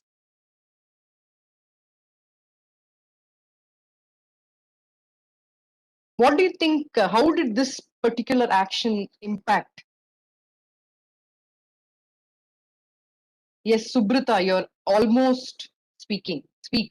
Yes, I guess like the Mahabharata is the consequence of Bhishma's uh like vow which he took. So I feel like after mm, Vichitravirya and I don't remember the Chitrang, other Chitrangada. Chitrangada died. Like firstly he went to bring Amba, Ambika and Ambalika, and Vichitravirya did not go. So that's one thing. Second of all, Amba did not like wanted to get married. So the like fight between I mean Dronacharya and no Dronacharya, sorry, uh, Parshurama and Bhishma was another consequence, and the son of Ambalika and Ambika were actually not in the lineage of the Kuru Vansh. So and then when he decided to be loyal to the throne. So when Dhritarashtra was actually not practicing dharma, he had to keep quiet because he had taken a vow of being for the throne. Thank you. So you said it in one line. The entire Mahabharata is based on this particular action. So what more is needed? Thank you, Subrita. So please keep this situation in mind. Okay. Let me go into another situation. Gandhari's curse to Krishna in the end after the war gets over. Any reactions to that? What do you think this is born out of? What is your perspective of this situation? When Gandhari curses Krishna after the war, saying, "It's all because of you. I have lost all my children. The war could have been averted by you, but you did not do it." So all of this happened, and she curses him. So what do you think is your reaction or perspective towards this?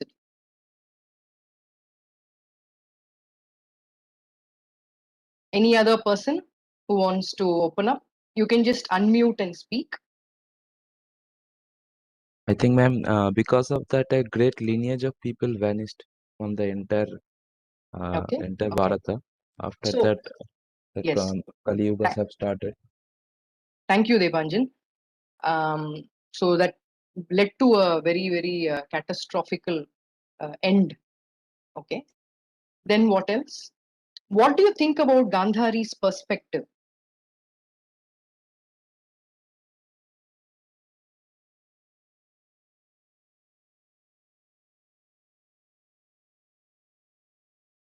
Was she justified? Yes, Vineet. Yeah, I think more than reflecting inside, she was looking for the external factors which had caused the war. Maybe she could have looked inside and said, okay, I could have done better in upbringing my children, or something like that. Very, very well put, Vineet. Thank you. And Vidya says the mother's perspective. So obviously, all of that sadness, dukkha, just came out like that. Thank you. So please remember this also. I'll be referring it back when we talk about it. Expression of anger and sadness. Yes. And the third question that I have for you is, what is your favorite ethical dilemma in Mahabharata?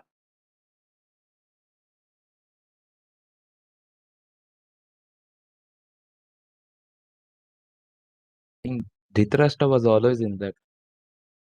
Dhritarashtra's? Dhritarashtra was always in ethical dilemma. Ah, Like his intellect was saying something, but because okay. of his attachment. Super. Very nice. Thank you. Anybody who hasn't spoken yet, please open up. There are no right or wrong answer. No, you just feel free. Who's speaking? When Karna's reth wheel was stuck into the sand, and Krishna said Arjuna to shoot him with his arrow, but he was in dilemma whether to do it or not. Is it right? Is it dharma or not? That was Okay. also in dilemma. Okay, great.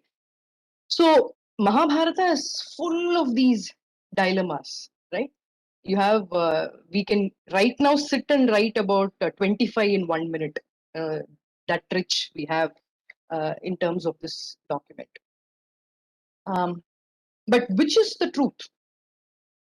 What is the truth? What is which is a better way to function? These are the questions that I want you to keep in mind. We will refer it back. And that's how I wanted to start off this concept of systems thinking, which was introduced to me way back in 2004 by Professor L.S. Ganesh, professor at IIT Madras, Department of Management Studies. He just retired. So from 2004, I've been awed by this amazing tool for life. It's basically tool for life. That's the reason the title is crafting your life through a systems thinking perspective. So what do you think the systems thinking is? It's a very dicey word. It may seem very complex, but it's not a very complex concept. Any guesses into what the systems thinking perspective is?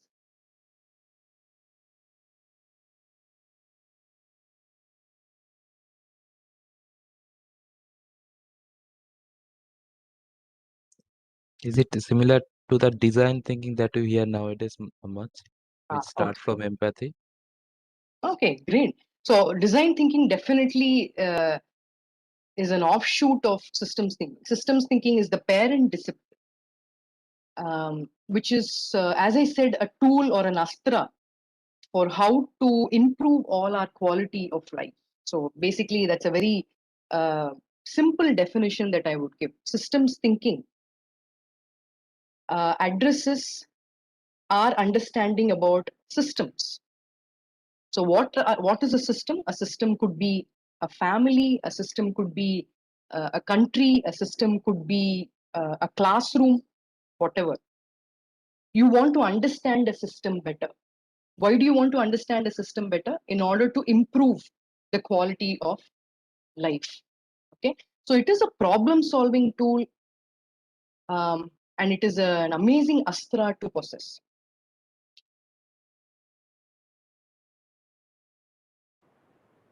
So it is very transformative.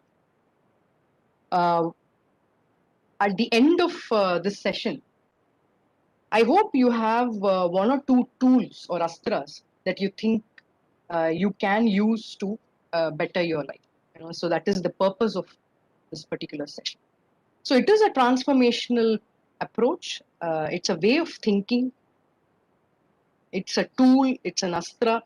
It's a problem-solving tool which aids in understanding the world better. Okay, so that is the preamble that I wanted to give about systems thinking. Now, tell me, on the right side, you have set of terms: football team, marriage, kitchen, bowl of fruits, database of names, tools in a toolbox. Which of these is a system and which of these is a collection?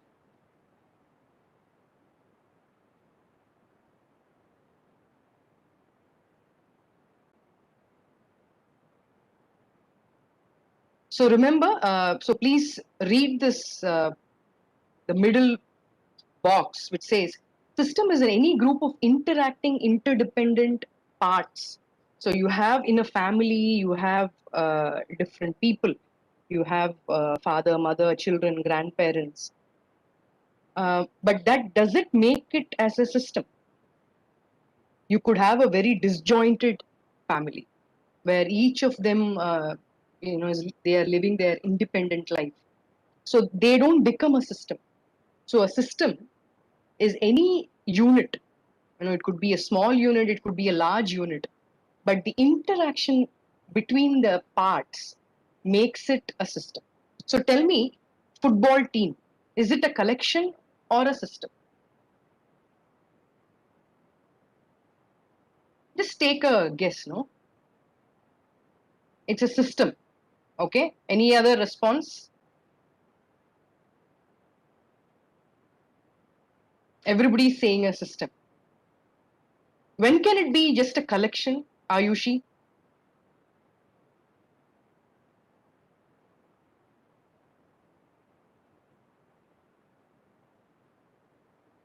When do you think a football team, which all of you are saying is a system, can be just a collection of individuals?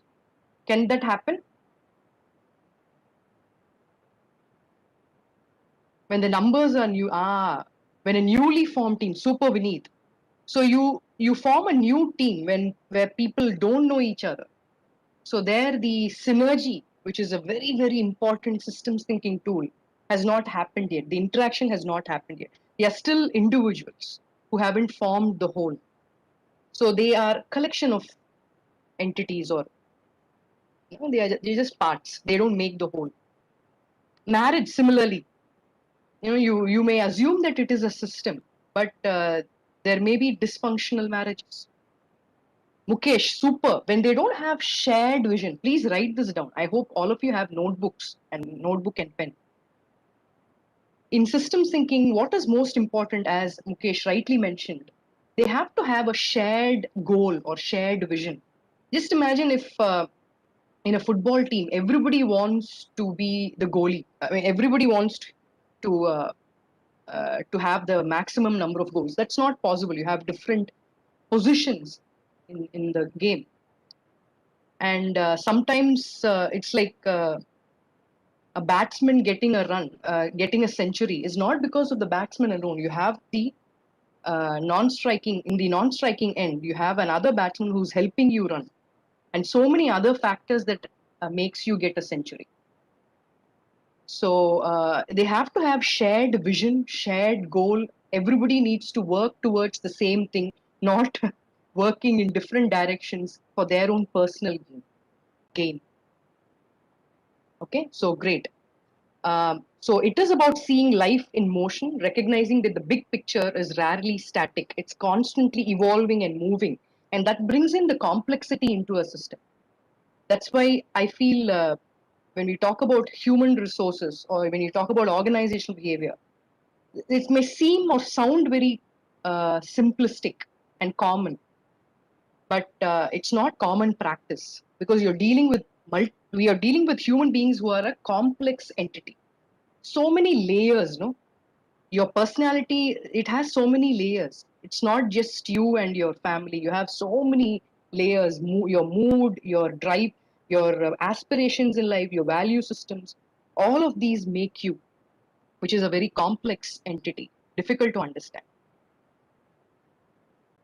So with that introduction, let me go into, these are the characteristics. You have an entity. It could be a physical entity like a laptop.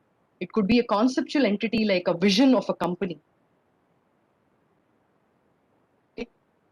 It could be any of this, either a physical entity or a conceptual. Attribute means a quality. So each of these entities, it has a quality, which is called the attribute. Everything needs to have a purpose. Based on the purpose, there is behavior. Each of the entity, each of the person in the office is interrelated to each other. So the relationships exist. And all of us are interacting with the environment, which is external. So this is a basic intro to what is systems and what is systems thinking. So other examples of a system, it's given here. You can just read it. All of these are systems. A belief system is also an example. Forest is a system. Our body is a system, one of the best systems. You have amazing insights from one's body. Okay? So systems thinking, sorry to make it cliched, is an ocean. And there are so many wonderful concepts, but I have only half an hour to talk about it. So what we have done is I've selected few astras or tools that I think could be useful to you as students and as future managers or leaders. And then let's discuss each one of them right now. Okay. So the example of Devavrat taking the vow or the oath has caused a ripple effect. So you throw a stone in the river and then it causes a ripple effect. So many things have been the consequence based on this one action. If I have to go before that, Shantanu's desire for somebody is actually the seed, I would say personally, which has caused a ripple effect and what we know as butterfly or chaos theory. The interdependence of the system is very interesting to note. So if what is called the wall theory, you want to bring about a behavior. For example, you want to increase engagement in an online classroom setup. You have different walls. The teacher has different walls. One wall could be bring in a carrot and stick approach. So I say every chat message has one mark to it. Example. I don't like that, but I'm just giving you an example. So I'm having different walls and I'm turning the wall. When I'm turning this wall, something else is happening. When I'm turning another wall, something is happening. Let me give you an example and let me hear your responses. If you were in the policy making team of different state governments, say Kerala state government, which is not doing so well right now, and you have to decide whether you have to impose a strict lockdown or not. What are certain decisions that you need to take?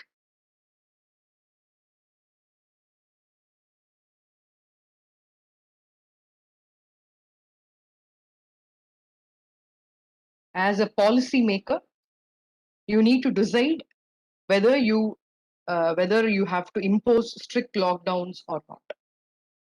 What are some ideas that will help you decide that? What are certain things that you need to keep in mind?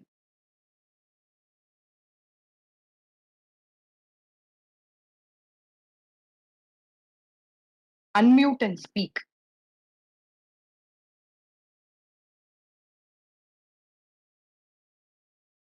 Link it back to the first tool, which is interconnection. So the first principle of systems thinking that all of us will benefit by knowing is different entities are interconnected.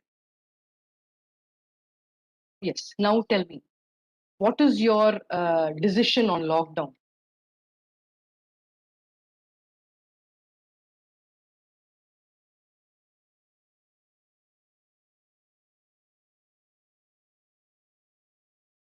Okay, with the full lockdown, what can be kept open? Okay, now go a step before that.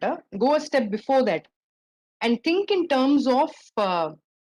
I'm not asking you, these shops to kept open. I'm not asking about the logistics or the operational issues in that.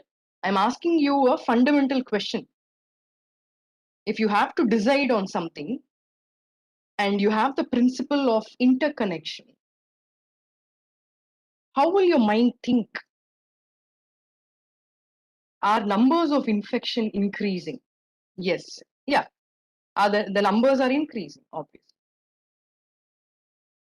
So unmute and speak. No, somehow I want more interaction and voice to be heard, not chat.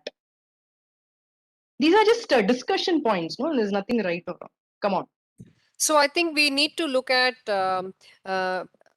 what are the numbers on a daily basis and see whether the hospitals are able to take on the numbers.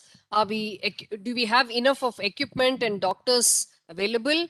And Yes. then we also have to look at how many vaccinations are we able to do per day, and at some stage can the vaccinations take care of slowing down the infections? Sure. These are the two main things that I would look at. Thank you, Arshaji. Yes. So there's so many aspects that we need to take into account, right? But if you impose a lockdown, what is the consequence? Who are all going to be affected? And that will give you a clue about this concept of interconnections, interrelationships, and the concept of the valve. So you open a valve. Here, the opening of the valve is symbolic of imposing a lockdown. If you do this particular action, okay, now it's going to release something else somewhere else. What could those be? That's my question. So maybe consider lockdown in specific areas, complete lockdown in specific areas where the infection seems to be rising. Yes. And then and slightly relaxed conditions in other areas. Exactly. So these are again operational issues. How to bring about the lockdown. But by imposing lockdown, what is it going to impact? Who is it going to impact? So it's not easy. Traders. Exactly. Small traders. So exactly. So daily wage earners. So many people will get affected. Small kirana shops will get affected, and businesses over some time they may get affected. So what I'm saying is you need to look at multiple stakeholder. So this is multiple stakeholder view that you need to take when you want to take a decision. And systems thinking with this helicopter view idea makes you zoom out. You helicopter view is what? You just take a helicopter shot. When you take a helicopter shot, what happens? You have a broad vision, broad view. And suddenly a stakeholder that you didn't realize comes into the focus. Oh my God, this is going to impact this person.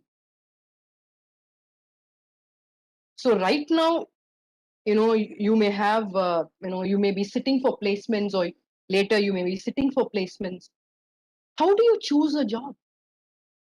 You have different parameters. Students have different parameters and criteria of choosing jobs. What is your criteria? Tell me. Hari Krishnan.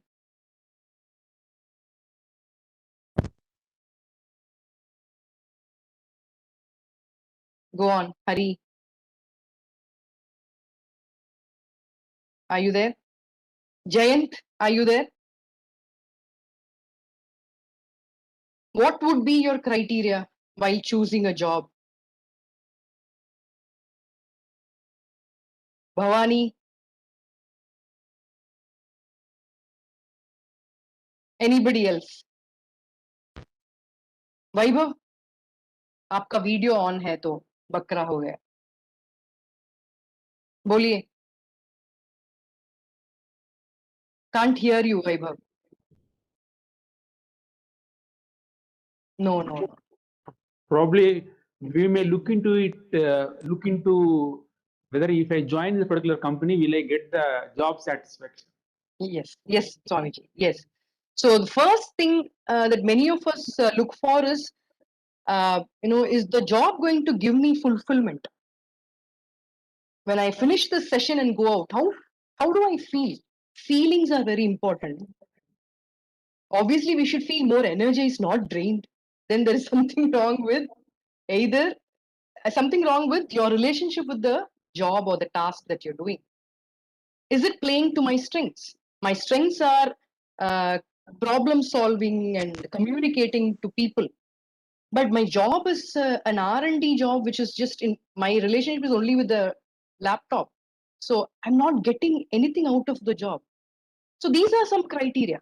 But students usually what they do, what is their criteria? Package.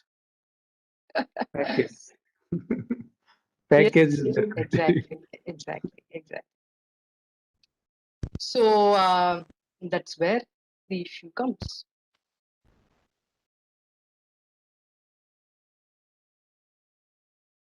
So when we don't have a big picture point of view, which is the second astra, that's the helicopter view. So you don't look at things based on at your current position. Can you look at can you view or have a perspective from a futuristic angle?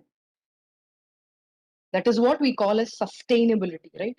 If you think only about the present, what is going to happen? I'm going to be very selfish and use all the resources. But what is the meaning of sustainability? I'm looking at it from a long-term futuristic angle. Do you think students can shift to this way of thinking, or is it more realistic to say first job I have to get maximum salary, best package, ideal company, day zero placements? Because that is giving. We are not judging. Huh? Who are we to judge somebody? In that age, I may have also been like that. So what I'm saying is, if you take a helicopter view, you're able to see multiple points. Okay, this is my first job. How important is a first job? Let me ask Kishore sir, Kishore ji, how do you think first job is really important with your years of experience? What is your feeling? Not able to hear you, sir.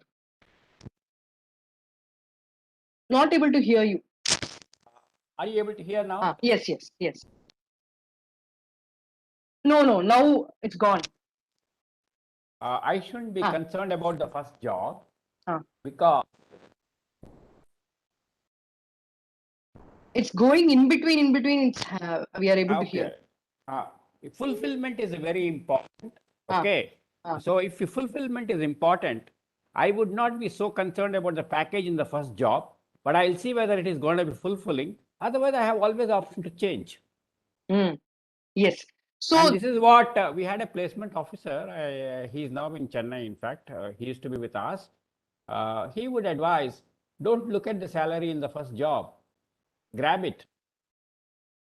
You can always come back. Yes. And typically our students, I know, they come back after 3-4 years for further studies, because by the time they realize what is it they want to specialize in. Exactly. Thank you. Varsha ji, you have any perspective on? Yes, I think the other perspective that people usually consider is also the financial position of the family, because ever so often parents take loans to help the children do their study. So when I started my career, my father actually told me, you take the first job that you get, even if it is low in salary, because you will get the experience of working, and that will stand you in good stead. I'm not an engineer, but the point is, I think that was a very important factor for many people in my class who took the first job that they got because of the family's financial situation. Thank you for saying this.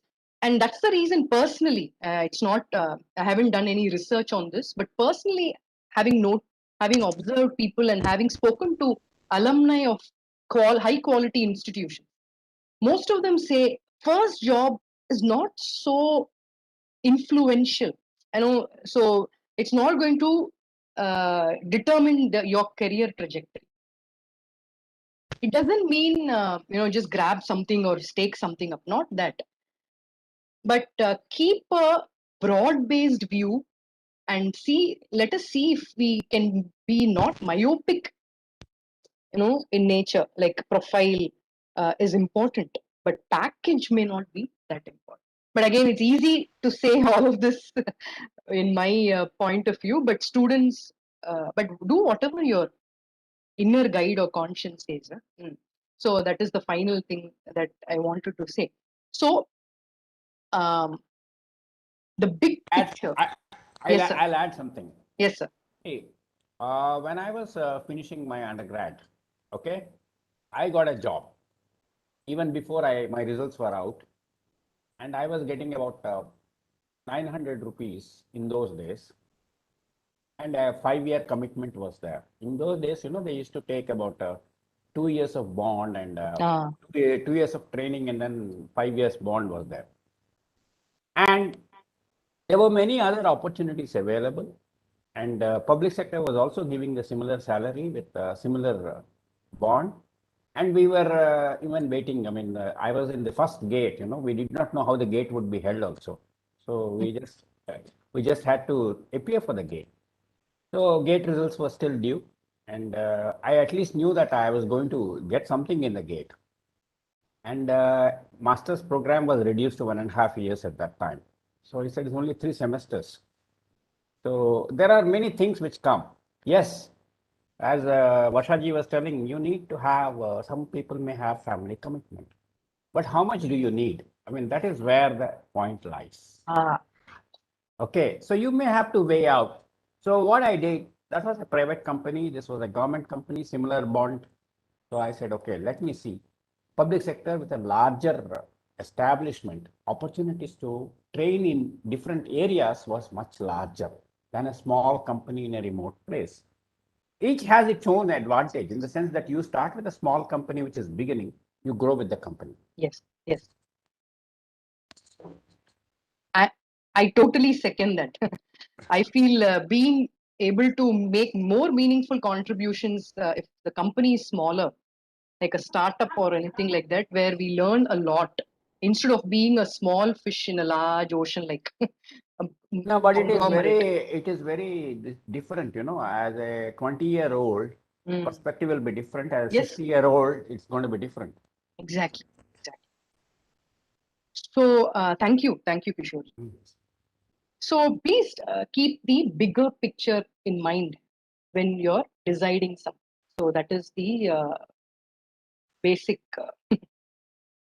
essence of what we are discussing right now. So when you keep the bigger picture in mind, what happens is you're able to see several things that you may have missed.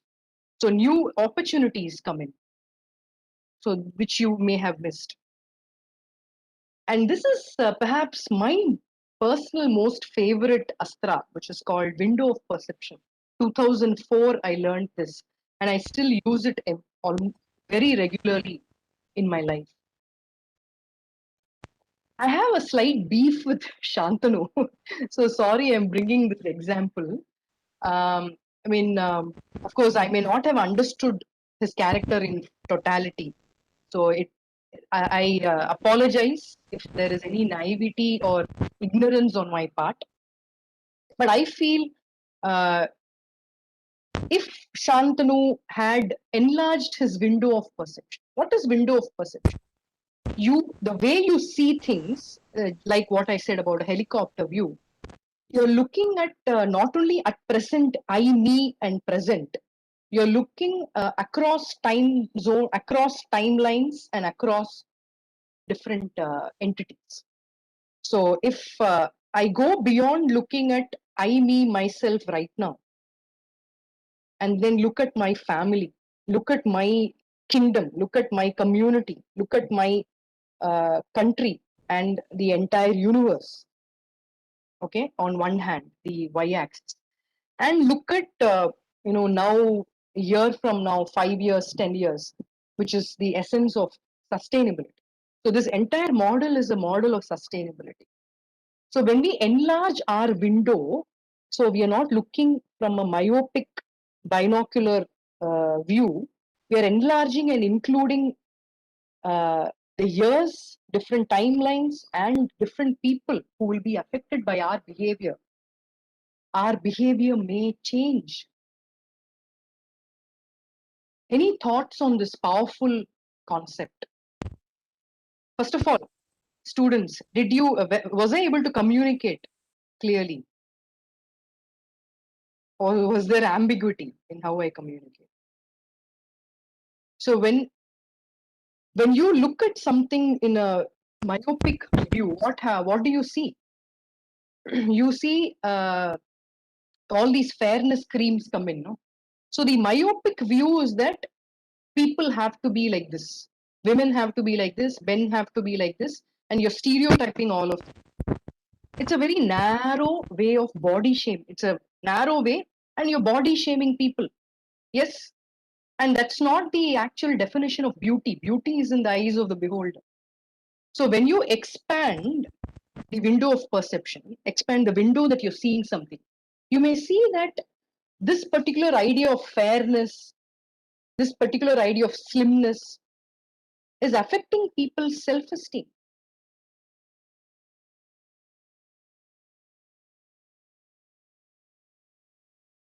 So if Shantanu had thought about how he being morose and depressed could affect people around him, could affect years after this particular behavior, so many things have happened. He may have just accepted the truth and then kept quiet. So any reactions to this concept of window of perception? Anybody can give another example?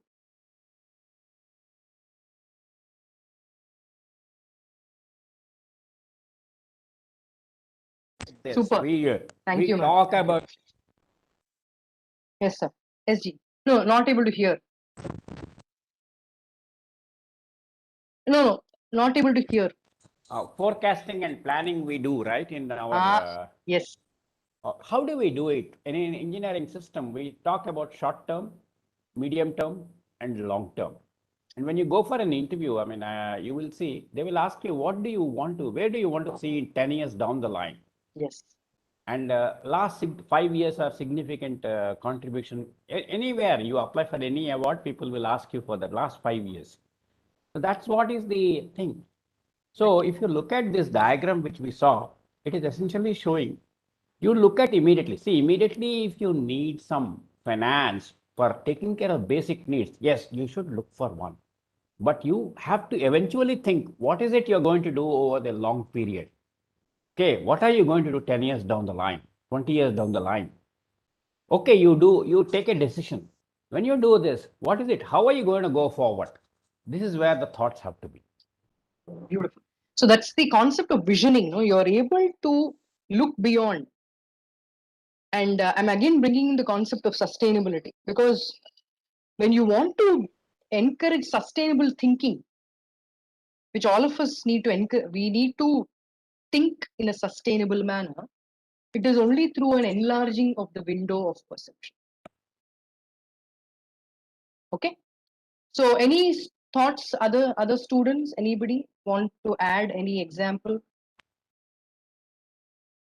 I'm little attached to this concept. I hope all of you have got it.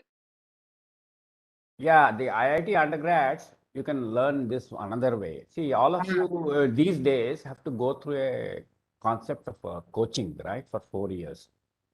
And what happens there, we learn the only quick way of solving a question. We don't look at what is the concept that is applied behind a question.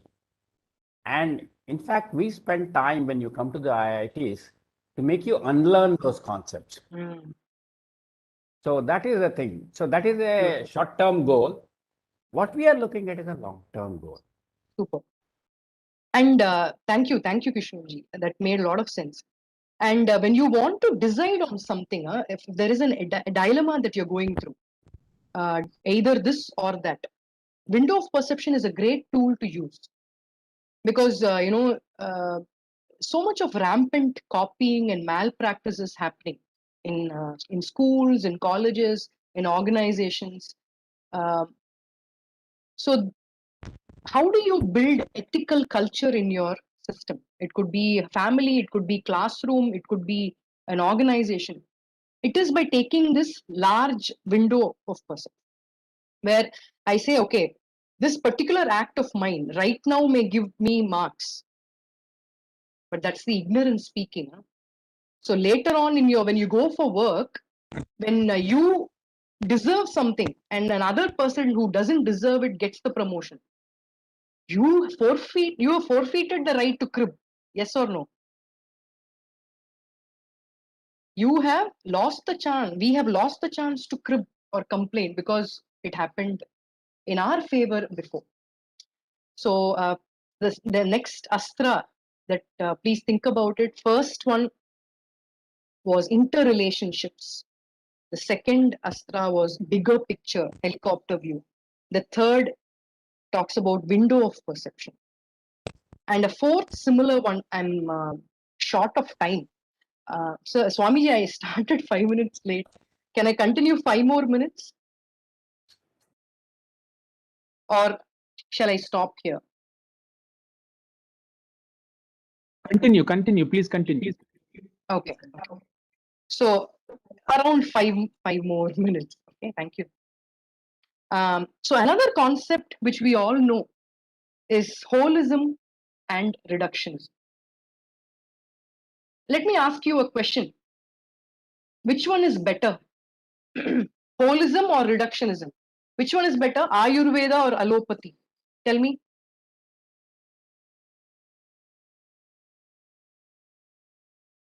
Quickly in the chat. Ayurveda. Ayurveda is better. Quickly in the chat, put up your option, choice. Quickly. Time. Short term allopathy, long term. So Ayurveda. Quick.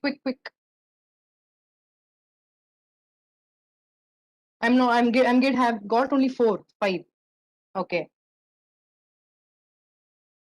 Others, you need to be quick here in responding. Only 4 or 5 have responded. Okay. Thank you. Another important concept of systems thinking is what Shyam mentioned and Raman mentioned and few others mentioned before the chat. It's not whenever we ask this dangerous question, which one is better? Be alert, wave a red flag, because here we are getting into division. We are getting into division. We are saying hierarchy. This is better than that, and that is the cause of all this fundamentalism and radicalism. Don't you think? So be very, very cautious when somebody asks which is better. Now, holism and reductionism, both as a way of thinking, is important. When you want to zoom in and pay attention to the trees, you have to pay attention to the trees. You have to give attention to detail. Zoom in. That's also very important to understand every nitty-gritty. So you want to understand a concept, you have to go deeper into it to understand it. But you also have to zoom out and have a holistic picture of the forest. That's also very important. So there's a lack of time. Otherwise, I wanted to show you this. This video by Devdutt Patnaik. Please watch this. I'll send you the link. It's there in TED.com. And this is a dangerous question. Which is the better way? He talks about King Alexander. Play, madam. Time is the. Okay. No, it's okay. Okay. To do, you have to hear a story. Are you able to hear? Of Ganesh. Ganesha, the elephant-headed god who is the scribe of storytellers, and his brother, the athletic warlord of the gods, Kartikeya. The two brothers one day decided to go on a race 3 times around the world. Kartikeya leapt on his peacock and flew around the continents and the mountains and the oceans. He went around once, he went around twice, he went around thrice. Ganesha simply walked around his parents. I won. I went around my world. It's subjective, it's emotional, it's personal, it's perceptions, thoughts, feelings, live in.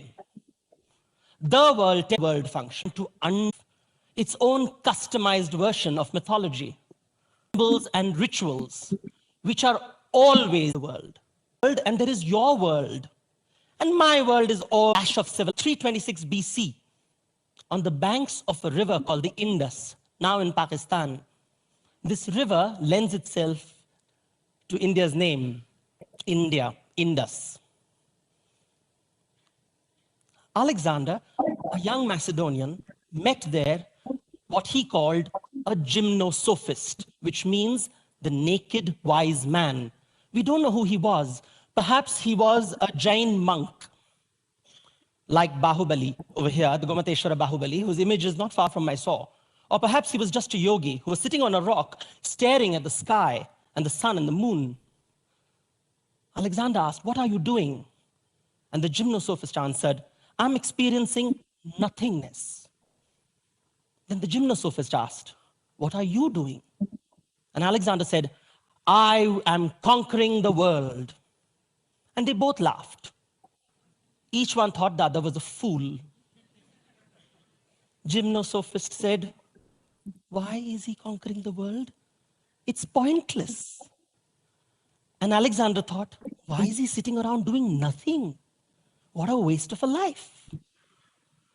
To understand this difference in viewpoints, we have to understand the subjective truth of Alexander, his myth, and the mythology which constructed it. Alexander's mother, his parents, his teacher, Aristotle, told him the story of Homer's Iliad. They told him of a great hero called Achilles, who, when participated in battle, victory was assured. But when he withdrew from the battle, defeat was inevitable. Achilles was a man who could shape history, a man of destiny. And this is what you should be, Alexander. That's what he heard. What should you not be? You should not be Sisyphus, who rolls a rock up the mountain all day only to find the boulder roll down at night. Don't live a life which is monotonous, mediocre, meaningless. Be spectacular, like the Greek heroes, like Jason, who went across the sea with the Argonauts and fetched the golden fleece. Be spectacular, like Theseus, who entered the labyrinth and killed the bull-headed Minotaur. And when you die, you have to cross the river Styx.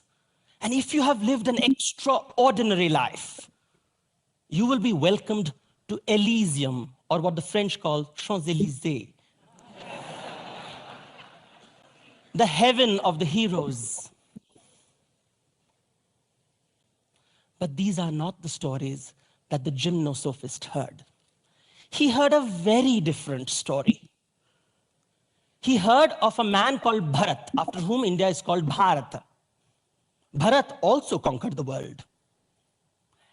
And then he went to the topmost peak of the greatest mountain in the center of the world called Meru.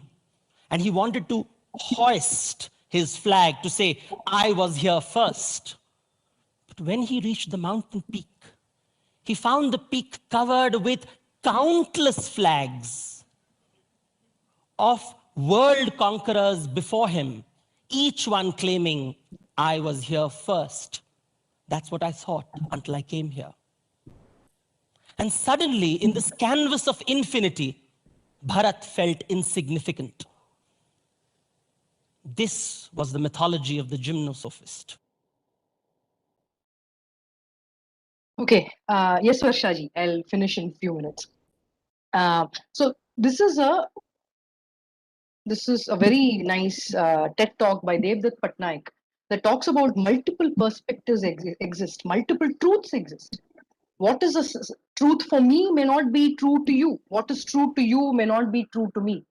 But there is place for everybody's truth. And when we have this perspective as a systems thinker, we are much more inclusive in this world. Every organization's website has diversity and inclusion.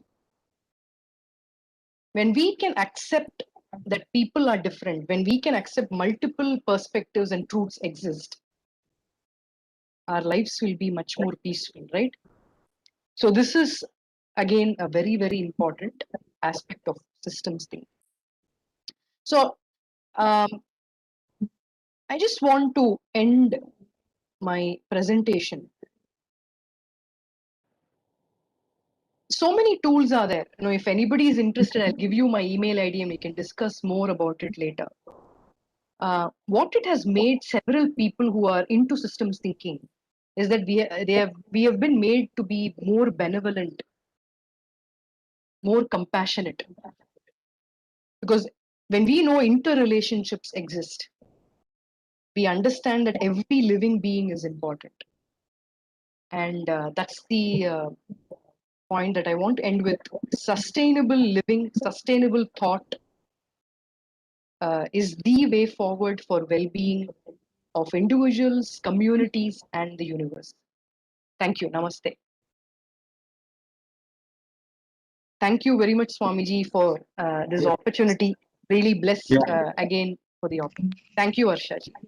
Thank Any Thank you, Kishore. you. questions? Thank you so much. Thank you. We can take one or two questions, but what struck me when I was listening to you, especially with the last slide of different perceptions Yes. and different truths.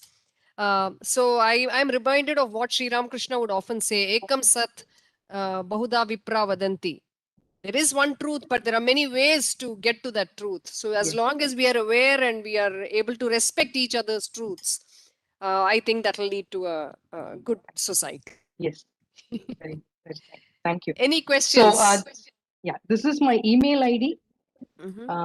Please feel free, students, to write to me. And there are amazing books on systems thinking. One of the best books that I've read is The Fifth Discipline by Peter Senge. So beautiful book. He talks about mental models. How so Gandhari's curse to Krishna is a mental model that she has that somebody else is responsible for her son's death, but she could have tried more, is my perspective. She could have tried more in being influential to her sons. So Fifth Discipline brings in an amazing aspect of systems thinking. Please do read it. And if you have anything else to share or ask questions, please do, or write to me. When looking for a bigger picture, how to predict the consequences? This question, where do you see yourself? How can you be sure about it? See, when you can, I feel we can never solve a problem by being in the problem.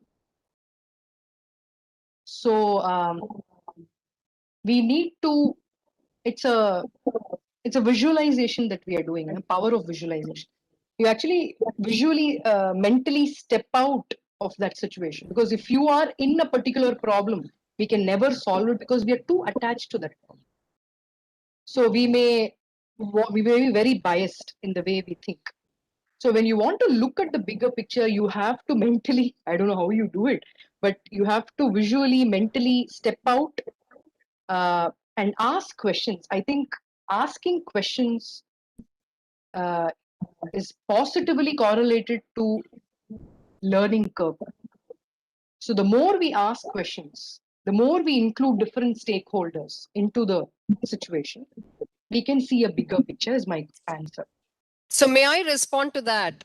Yes, please. See, how to predict consequences is 5 years later. See, we are always operating with the data that is available to us at this moment. Yes. So whatever decisions I take at this moment, I operate on what information I have with me and what I think will happen in 5 years. So nobody can ever be sure about even tomorrow, if for that matter. So we always take decisions based on our understanding of the situation and our understanding of the consequences as it is today and now. Super. So that's where we can never be sure.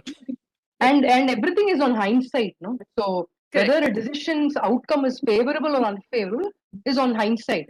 According to us, if we take as informed as decision possible with, but even then we have constraints. There is bounded rationality, which brings in the constraints to process information.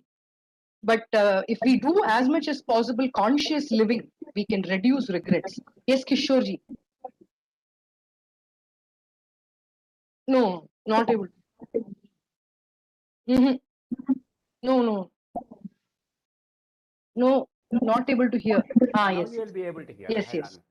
So as you are going around, you have to be sensitive and do the course correction. You may not be able to predict exactly, but see what did we do in the last 1.5 years? Okay, pandemic came. We went through various stages of controlling mechanisms, and even now we are trying to get prepared for a third wave. Nobody can say what is going to happen. Okay, but and if you look at from an engineering perspective, purely from an engineering perspective, what do? We talk about modeling. We tell you about the simple models. Models are basically parts of the model are told whose behavior is predicted. So you combine them together to get the actual overall output. And how does it? Depending on your observability, you can get the model well defined. So there are no shortcuts to these things.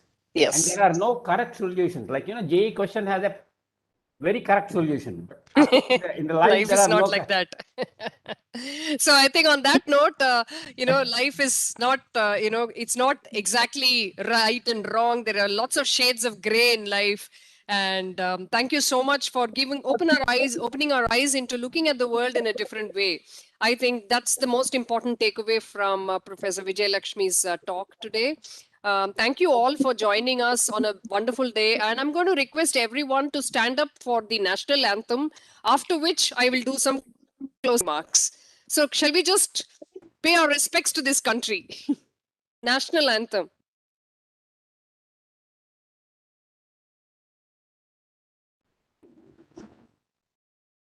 Shiva, national anthem.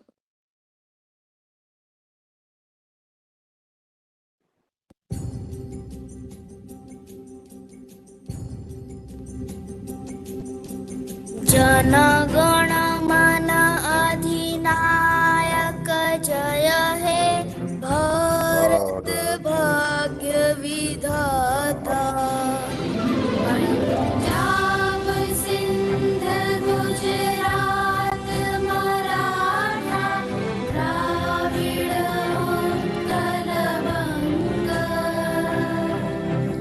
Vindhya Himachal Yamuna Ganga उच्छल जलधि तरंगा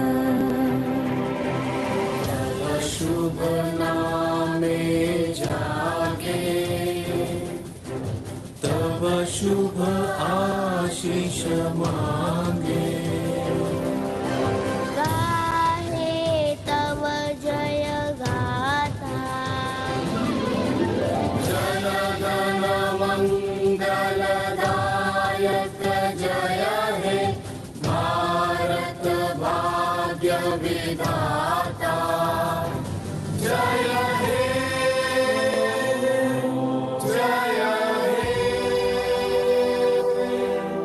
जय हे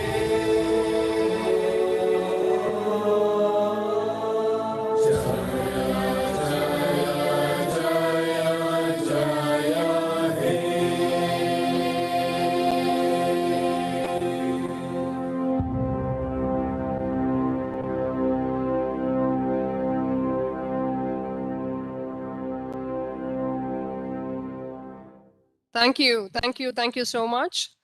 The most important announcement of today was this whole session was streamed live on YouTube also. It was to the benefit of those people who couldn't enroll on time. The session was streamed live on YouTube. So that's the most important announcement that I had to make.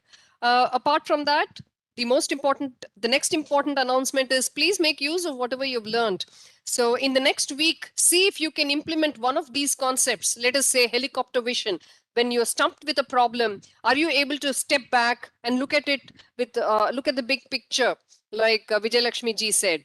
So this is how you implement what you learn. And if you start implementing at least two things on 2 continuous days, you will be able to remember what was taught and what was shared. All right, so that brings us to the close, and I'm going to close with a closing prayer. Please join me if you know this prayer. Om Sahana Vavatu Sahano Bhunaktu Sahaviryam Karavavahai Tejasvinavadhitamastu Ma Vidvishavahai. Om Shanti Shanti Shanti.